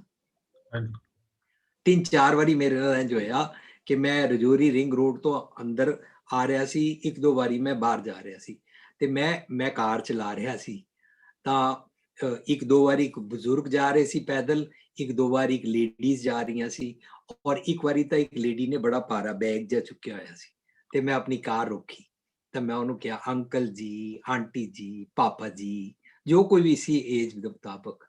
ਮੈਂ ਕਿਹਾ ਕਿੱਥੇ ਜਾ ਰਹੇ ਹੋ, ਮੈਂ ਲਾ ਦਿਆਂ? ਹੈਗਾ ਮੈਨੂੰ ਦੇਖ ਕੇ ਨਾ ਵੀ ਪਛਾਣਿਆ ਨਹੀਂ, ਤਾਂ ਉਹਨਾਂ ਨੇ ਨਾ ਲੁੱਕ ਇੰਝ ਦਿੱਤੀ ਵੀ ਪਤਾ ਨਹੀਂ ਕੌਣ ਹੈ, ਤਾਂ ਮੈਨੂੰ ਰੂਡਲੀ ਰਫਲੀ ਨਾ ਕਰ ਦਿੱਤੀ। ਤੇ 1-2 ਵਾਰੀ ਜਿਹੜੇ ਮੇਰੇ ਨਾਲ ਬੈਠੇ ਸੀ ਉਹਨਾਂ ਨੇ ਕਿਹਾ ਇੱਥੇ ਇੰਝ ਨਹੀਂ ਹੁੰਦਾ, ਇੰਝ ਨਹੀਂ ਕਿਸੇ ਨੂੰ ਕਹੀਦਾ, ਲੋਕੀ ਤੁਹਾਨੂੰ ਗਲਤ ਸਮਝਦੇ ਨੇ। ਮੈਂ ਕਿਹਾ ਹਾਂ ਠੀਕ ਕਹਿ ਰਹੇ ਹੋ, ਉਹ ਮੈਨੂੰ ਜਾਣਦੇ ਨਹੀਂ ਨੇ, ਪਰ ਅਸੀਂ ਆਪਣਾ ਭਲਾ ਕਰਨਾ। 1-2 ਵਾਰੀ ਕਈ ਬੈਠ ਵੀ ਗਏ, ਉਹਨਾਂ ਨੂੰ ਜਿੱਥੇ ਲਾਣਾ ਸੀ ਲਾ ਵੀ ਦਿੱਤਾ। ਉਹਨਾਂ ਨੇ ਕਿਹਾ ਹਾਏ ਬੜੀ ਧੁੱਪ ਸੀ, ਮੈਂ ਤੇ ਸੋਚ ਰਹੀ ਸੀ ਕੋਈ ਰਿਕਸ਼ਾ ਆ ਜਾਏ, ਕਾਸ਼ ਕੋਈ ਕਾਰ ਜਾਏ। ਹਾਏ ਤੁਹਾਨੂੰ ਰੱਬ ਨੇ ਭੇਜਿਆ ਹੈ ਨਾ। ਸੋ ਜੋ ਅਸੀਂ ਆਪਣੀਆਂ ਡਿਜ਼ਾਇਰਸ, ਕਾਮਾਦਿਕ ਰੁਚੀਆਂ ਨੂੰ ਕਾਬੂ ਕਰਨਾ ਸ਼ੁਰੂ ਕਰਦੇ ਆ ਨਾ, ਮੀਨਸ ਆਪਣੇ ਮਨ ਨੂੰ ਜਦੋਂ ਰਜਾਉਂਦੇ ਆ। ਅਸੀਂ ਸ਼ਬਦ ਪੜਿਆ ਸੀ ਨਾ ਇੱਕ ਦਿਨ ਵਾਲਾ, ਤੈ ਨਰ ਕਿਆ ਪੁਰਾਨ ਸੁਨ ਕੀਨਾ, ਅਨ ਪਾਮਨੀ ਭਗਤ ਨਹੀਂ ਉਪਜੀ, ਭੂਖੇ ਦਾਨ ਨਾ ਦੀਨਾ। ਭੂਖਾ ਕੌਣ ਹੈ? ਮੇਰਾ ਮਨ। ਮਨ ਨੂੰ ਦਾਨ ਕੀ ਦੇਣਾ ਹੈ? ਚੰਗੇ ਗੁਣਾ ਦਾ ਖਜ਼ਾਨਾ, ਚੰਗੇ ਗੁਣਾ ਦੀ ਮੱਤ, ਹੈ ਨਾ। ਅੱਛਾ, ਜਦੋਂ ਮੈਂ ਆਪਣੇ ਭੁੱਖੇ ਮਨ ਨੂੰ ਰਜਾਂਦਾ ਹਾਂ ਤਾਂ ਮੈਂ ਆਪਣੇ ਬੋਡੀ ਦੇ ਸੁੱਖਾਂ ਆਰਾਮਾਂ ਦੇ ਕੰਫਰਟ ਜ਼ੋਨ ਤੋਂ ਬਾਹਰ ਆ ਜਾਂਦਾ। ਮੈਂ ਆਪਣਾ ਕੰਫਰਟ ਜ਼ੋਨ ਸੈਕਰੀਫਾਈਸ ਕਰਾਂ, ਸਹਿਜ ਵਿੱਚ ਹੁੰਦਾ ਤੇ ਮੈਂ ਕਰ ਪਾਉਂਦਾ ਹਾਂ। ਔਰ ਜਿਉਂ ਅਸੀਂ ਆਪਣੇ ਕੰਫਰਟ ਜ਼ੋਨ ਤੋਂ ਬਾਹਰ ਨਿਕਲਦੇ ਅਸੀਂ ਓਵਰਫਲੋ ਕਰਦੇ ਆ। ਅਸੀਂ ਦੂਜੇ ਨੂੰ ਅਨਕੰਡੀਸ਼ਨਲ ਪਿਆਰ ਕਰਨ ਲੱਗ ਪੈਂਦੇ ਆ। ਅਨਕੰਡੀਸ਼ਨਲ ਅਸੀਂ ਉਹਨਾਂ ਦੇ ਭਲੇ ਵਾਸਤੇ ਜੀਣ ਲੱਗ ਪੈਂਦੇ। ਜਦੋਂ ਮਾਂ ਕਹਿੰਦੀ ਨੇ ਬਸ ਇਹੀ ਬਣਾਇਆ, ਇਹੀ ਖਾਣਾ ਪਏਗਾ, ਤੁਹਾਡੇ ਵਾਸਤੇ ਸਾਰਾ ਦਿਨ ਚੁੱਲ੍ਹੇ ਤੇ ਚੜੀ ਹੋਈ ਹੈ, ਪਿਓ ਕਹਿੰਦਾ ਤੁਹਾਡੇ ਵਾਸਤੇ ਕਮਾ ਕੇ ਲਿਆਉਂਦੇ ਹੋ, ਇਹ ਸਾਰੇ ਨਾ ਕੰਡੀਸ਼ਨਸ ਨੇ, ਇਹ ਅਨਕੰਡੀਸ਼ਨਲ ਨਹੀਂ ਹੈ। So back to the point, ਕਾਮਾਦਿਕ ਰੁਚੀਆਂ ਤੇ ਕਾਬੂ ਰੱਖਣਾ, ਆਪਣੀਆਂ ਡਿਜ਼ਾਇਰਸ ਨੂੰ, ਕਾਮਨਾਵਾਂ ਨੂੰ, conquering on one's desires। ਤਾਂ ਕੀ ਡਿਜ਼ਾਇਰ ਹੋਣੀ ਚਾਹੀਦੀ ਹੈ ਫਿਰ? ਫਰਜ਼ ਕਰੋ ਮੇਰੀ ਡਿਜ਼ਾਇਰ ਹੈ ਕਿ ਮੈਂ ਡਾਕਟਰ ਬਣਨਾ ਚਾਹੁੰਦਾ, ਤੇ ਇਹ ਹੋਣੀ ਚਾਹੀਦੀ ਹੈ, ਰੱਬ ਜੀ ਮੈਨੂੰ ਸੁਚੱਜਾ ਚੰਗਾ ਡਾਕਟਰ ਬਣਾਓ, ਮੈਂ ਦੁਨੀਆ ਦਾ ਭਲਾ ਕਰ ਸਕਾਂ। ਇਹ ਤੇ ਸੈਲਫਲੈਸ ਡਿਜ਼ਾਇਰ ਹੈ। ਪਰ ਡਾਕਟਰ, ਰੱਬ ਜੀ ਮੈਨੂੰ ਡਾਕਟਰ ਬਣਾਓ, ਵਧੀਆ ਸਰਜਨ ਬਣਾਓ, ਮੈਂ ਵਧੀਆ ਫੀਸ ਲਵਾਂਗਾ, ਬਹੁਤ ਕਮਾਵਾਂਗਾ, ਓਏ ਮੈਡੀਕਲ ਸਾਇੰਸ ਬੜਾ ਪੈਸਾ ਹੈ। ਨਹੀਂ, ਫਿਰ ਉਹ ਡਿਜ਼ਾਇਰ ਗਲਤ ਹੋ ਗਈ ਹੈ ਨਾ। ਡਿਜ਼ਾਇਰ ਕਰਨੀ ਜਿਹਦੇ ਵਿੱਚ ਵੈਸਟਿਡ ਇੰਟਰਸਟ ਨਹੀਂ ਹੈ, ਪਰ ਮੈਕਸਿਮਮ ਦੂਜੇ ਦਾ ਭਲਾ ਕਰਨ ਦੀ ਇੱਛਾ ਹੈ। ਕਿਵੇਂ ਦੂਜੇ ਦਾ ਭਲਾ ਕਰ ਸਕਦੇ ਹਾਂ, ਹੈ ਨਾ। ਕਾਮਾਦਿਕ ਰੁਚੀਆਂ ਤੇ ਕਾਬੂ ਰੱਖਣਾ। ਮੇਰੀ ਇੱਛਾ ਇਹ ਆਈ ਕਿ ਹਰ ਕੋਈ ਮੇਰਾ ਕਹਿਣਾ ਮੰਨਿਆ ਕਰੇ। ਹੁਣ ਜਦੋਂ ਕੋਈ ਮੇਰਾ ਕਹਿਣਾ ਨਾ ਮੰਨੇ ਤਾਂ ਮੇਰਾ ਇਹਦੇ ਤੇ ਕਾਬੂ ਹੀ ਨਹੀਂ ਹੈ। I want to dominate the world। ਮਨੂੰ ਕਿਥੋਂ ਰਜ ਗੁਣ ਦਾ ਦੂਜਿਆਂ ਨੂੰ ਡੋਮੀਨੇਟ ਕਰਨ ਦਾ ਵਾਇਰਸ ਚੰਬੜ ਗਿਆ। ਇਹਦੀ ਵੈਕਸੀਨੇਸ਼ਨ ਸਤਿਗੁਰ ਕੋਲ ਹੈ। ਸਤਿਗੁਰ ਕਹਿੰਦਾ ਦੂਜਿਆਂ ਨੂੰ ਨਾ ਡੋਮੀਨੇਟ ਕਰਿਆ ਕਰ। ਸਤਿਗੁਰ ਕਹਿੰਦਾ ਦੂਜਿਆਂ ਨਾਲ ਸਾਂਝ ਕਰਿਆ ਕਰ, ਆਪਣਾ ਪੁਆਇੰਟ ਰੱਖਿਆ ਕਰ। ਜੇ ਤੇਰਾ ਪੁਆਇੰਟ ਐਕਸੈਪਟਡ ਹੈ ਤਾਂ ਵਾਪ ਲਾ, ਜੇ ਨਹੀਂ ਐਕਸੈਪਟਡ ਹੈ ਤੇ ਲੈਟ ਗੋ ਕਰ ਦਿਆ ਕਰ। ਇੰਪੋਜ਼ ਨਾ ਕਰਿਆ ਕਰ, ਰੁੱਸ ਨਾ ਜਾਇਆ ਕਰ। ਨਾ ਤੁਸੀਂ ਮੇਰੀ ਮੰਨੀ ਨਹੀਂ ਸੀ। ਪਤੀ ਪਤਨੀ ਚ ਇੰਝ ਹੀ ਹੁੰਦਾ ਨਾ ਮੋਸਟਲੀ, ਬੱਚਿਆਂ ਚ ਵੀ ਹੁੰਦਾ ਹੈ ਨਾ। ਅਸੀਂ ਚਾਰੋਂ ਪਾਸੇ ਸਾਡਾ ਮਾਹੌਲ ਇੰਝ ਹੀ ਹੈ। ਸੋ ਕਾਮਾਦਿਕ ਰੁਚੀਆਂ ਤੇ ਕਾਬੂ ਰੱਖਣਾ ਕਿ ਮੈਨੂੰ ਡੋਮੀਨੇਟ ਕਰਨ ਦਾ ਦਿਲ ਕਰਦਾ, ਮੈਂ ਆਪਣੇ ਆਪ ਨੂੰ ਕਾਬੂ ਨਹੀਂ ਕਰ ਪਾਉਂਦਾ। ਇਹਦਾ ਮਤਲਬ ਮੈਨੂੰ ਕਾਬੂ ਕਰਨਾ ਹੈ ਮੇਰੀ ਕਾਮਾਦਿਕ ਰੁਚੀਆਂ ਤੇ। ਮੇਰੀ ਡਿਜ਼ਾਇਰ ਹੈ ਮੈਂ ਦੂਜੇ ਨੂੰ ਆਪਣੀ ਮਨਾਵਾਂ ਆਵਾਂ। ਅੱਛਾ, ਮੇਰੀ ਡਿਜ਼ਾਇਰ ਹੈ ਕਿ ਮੇਰੀ ਮਨ ਮਰਜ਼ੀ ਦੀ ਡਿਸ਼ ਬਣਿਆ ਕਰੇ।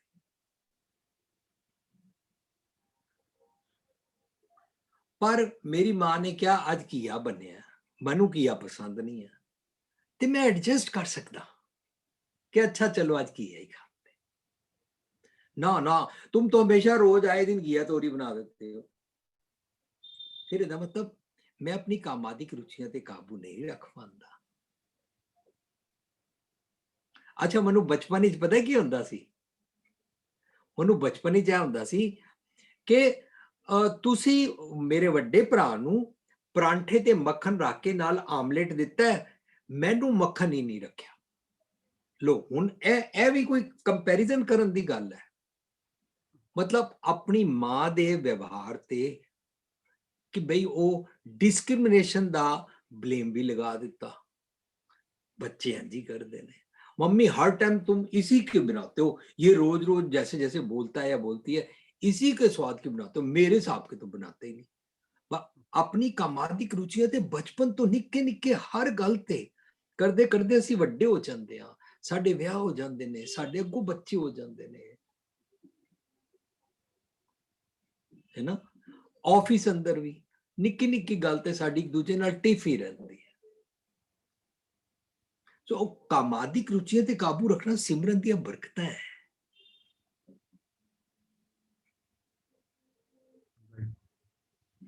ਕੋਈ ਕੁਐਸਚਨ ਹੈ ਤੇ ਸਾਂਝ ਕਰ ਲਓ।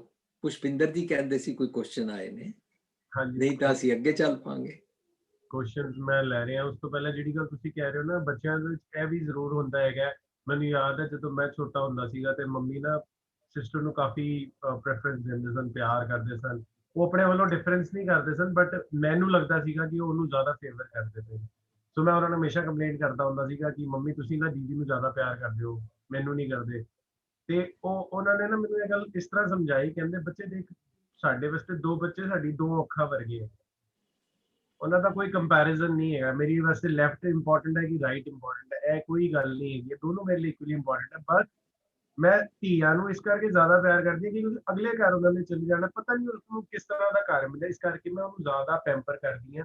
ਤੇਰੇ ਵਾਸਤੇ ਵੀ ਕੋਈ ਘੱਟ ਨਹੀਂ ਹੈਗਾ, ਬਟ ਤੈਨੂੰ ਲੱਗਦਾ ਹੈ ਤੇ ਮੈਂ ਤੈਨੂੰ ਇਸ ਗੱਲ ਤੋਂ ਇਹ ਸਮਝਾ ਰਹੀ ਹਾਂ ਕਿ ਮੇਰੇ ਵਾਸਤੇ ਦੋਨੋਂ ਅੱਖਾਂ ਦੇ ਬਰਾਬਰ ਹੈ। ਸੋ ਮੈਨੂੰ ਉਸ ਗੱਲ ਤੋਂ ਇਹ ਯਾਦ ਆਇਆ ਕਿ ਜਿਹੜੀ ਗੱਲ ਤੁਸੀਂ ਕਹਿ ਰਹੇ ਹੋ ਕਿ ਅਸੀਂ ਬਚਪਨ 'ਚ ਅਕਸਰ ਇਹ ਨਾਦਾਨੀਆਂ ਵਾਲੀਆਂ ਗੱਲਾਂ ਕਰਦੇ ਹਾਂ, ਸਾਡੇ ਬੱਚੇ ਵੀ ਕਰਦੇ ਨੇ ਕਿ ਵੱਡੇ ਨੂੰ ਕਰਦੇ ਹੋ, ਛੋਟੇ ਨੂੰ ਕਰਦੇ ਹੋ। ਸੋ ਪੇਰੈਂਟਸ ਕਦੀ ਵੀ ਵਿਤਕਰਾ ਨਹੀਂ ਕਰਦੇ। ਜਿਵੇਂ ਅਸੀਂ ਸੁਣਦੇ ਨਾ ਕਿ ਪੁੱਤਰ ਪੁੱਤਰ ਹੋ ਸਕਦਾ, ਮਾਂ ਤੋਂ ਮਾਂ ਕਦੀ ਨਹੀਂ ਹੁੰਦੀ। ਸੋ ਇਹ ਸਾਡੀ ਸੋਚ ਹੈਗੀ ਹੈ, ਇਹ ਹੀ ਡਿਜ਼ਾਇਰਸ ਤੋਂ ਅਸੀਂ ਬਾਹਰ ਨਿਕਲੀਏ ਕਿ ਅਸੀਂ ਆਪਣੇ, ਦੇਖੋ ਮੈਂ ਹੁਣੇ ਵੀ ਅੱਜ ਮੇਰੀ ਕਿਸੇ ਨਾਲ ਗੱਲ ਹੋ ਰਹੀ ਸੀ, ਉਹ ਆਪਣੇ ਡਿਜ਼ਾਇਰਸ ਪਿੱਛੇ ਬਾਹਰ ਜਾਣਾ ਚਾਹੁੰਦਾ ਹੈ ਮੁੰਡਾ, ਬਟ ਉਹਦੇ ਪੇਰੈਂਟਸ ਬਿਮਾਰ ਨੇ, ਫਾਦਰ ਨੂੰ ਹਾਰਟ ਪ੍ਰੋਬਲਮ ਹੈ, ਉਹਨਾਂ ਦੀ ਬਾਈਪਾਸ ਸਰਜਰੀ ਹੋਣੀ ਹੈ, ਐਂਡ ਡਿਊਰਿੰਗ ਦਿਸ ਪੀਰੀਅਡ ਹੀ is planning to go abroad. So ਮੈਂ ਉਹਦੀ ਭੈਣ ਨਾਲ ਗੱਲ ਕਰ ਰਿਹਾ ਸੀ, ਮੈਂ ਕਿਹਾ ਕਿਉਂ ਜਾ ਰਿਹਾ ਹੈ, ਉਹਦਾ ਮਾਪਿਓ ਦਾ ਦਰਦ ਨਹੀਂ, ਕਹਿੰਦੇ ਬਸ ਉਹਦੇ ਆਪਣੇ ਸੁਪਨੇ ਹੈਗੇ ਨੇ। ਮੈਂ ਕਿਹਾ ਇੰਨਾ ਕੀ ਕੋਈ ਖੁਦਗਰਜ਼ ਹੋ ਸਕਦਾ ਕਿ ਆਪਣੇ ਮਾਪਿਓ ਦੀ ਹੈਲਥ ਇੰਪੋਰਟੈਂਟ ਨਹੀਂ ਹੈ, ਉਹ ਹਾਰਟ ਪੇਸ਼ੈਂਟ ਨੇ, ਬਿਜ਼ਨਸ ਵੀ ਛੱਡ ਕੇ ਜਾ ਰਿਹਾ ਕਿ ਬਿਜ਼ਨਸ ਵੀ ਤੁਸੀਂ ਸਾਂਭੋ, ਵਿਚ ਇਜ਼ ਰੀਲੀ ਹਾਰਡ। ਸੋ ਇਹ ਸਾਡੇ ਅੰਦਰ ਜਦੋਂ ਇਹ ਵਾਲੇ ਡਿਜ਼ਾਇਰਸ ਖਤਮ ਹੋਣਗੇ ਤਾਂ ਹੀ ਸਾਨੂੰ ਸਮਝ ਆਏਗਾ ਐਕਚੁਅਲ ਜੀਵਨ ਹੈ, ਜੀਵਨ ਹੈ ਕੀ। ਹਾਲੇ ਤਾਂ ਅਸੀਂ ਕਰਤੂਤ ਪਸ਼ੂ ਦੀ ਮਾਨਵ ਜਾਤ ਵਾਲੇ ਕੰਮ ਕਰ ਰਹੇ ਹਾਂ, ਕਿਉਂਕਿ ਸਾਨੂੰ ਪਤਾ ਹੀ ਨਹੀਂ ਹੈ ਆਪਣੇ ਜੀਵਨ ਨੂੰ ਕਿਵੇਂ ਅੱਗੇ ਵਧਾਉਣਾ ਹੈ। ਸੋ ਇੱਕ ਦੋ ਸਵਾਲ ਮੇਰੇ ਕੋਲ ਆਏ ਨੇ, ਮੈਂ ਤੁਹਾਡੇ ਨਾਲ ਕਰਦਾ। ਇੱਕ ਜਗ੍ਹਾ ਕੋਈ ਪੁੱਛਿਆ ਕਿਸੇ ਨੇ ਕਿ ਅੰਦਰ ਕਿ ਸਾਰੇ ਧਰਮ ਉੱਚਾ ਆਚਰਣ ਬਣਾਉਣ ਲਈ ਕਹਿੰਦੇ ਹਨ, ਤੇ ਫਿਰ ਇਹਨਾਂ ਧਰਮਾਂ ਵਿੱਚ ਅੰਤਰ ਕੀ ਹੈ? ਵਾਟ ਇਜ਼ ਦ ਡਿਫਰੈਂਸ? ਸਾਡਾ ਅਗਲਾ ਪੁਆਇੰਟ ਹੀ ਇਹੀ ਹੋਇਆ, ਉੱਚਾ ਆਚਰਣ ਬਣਾਉਣਾ।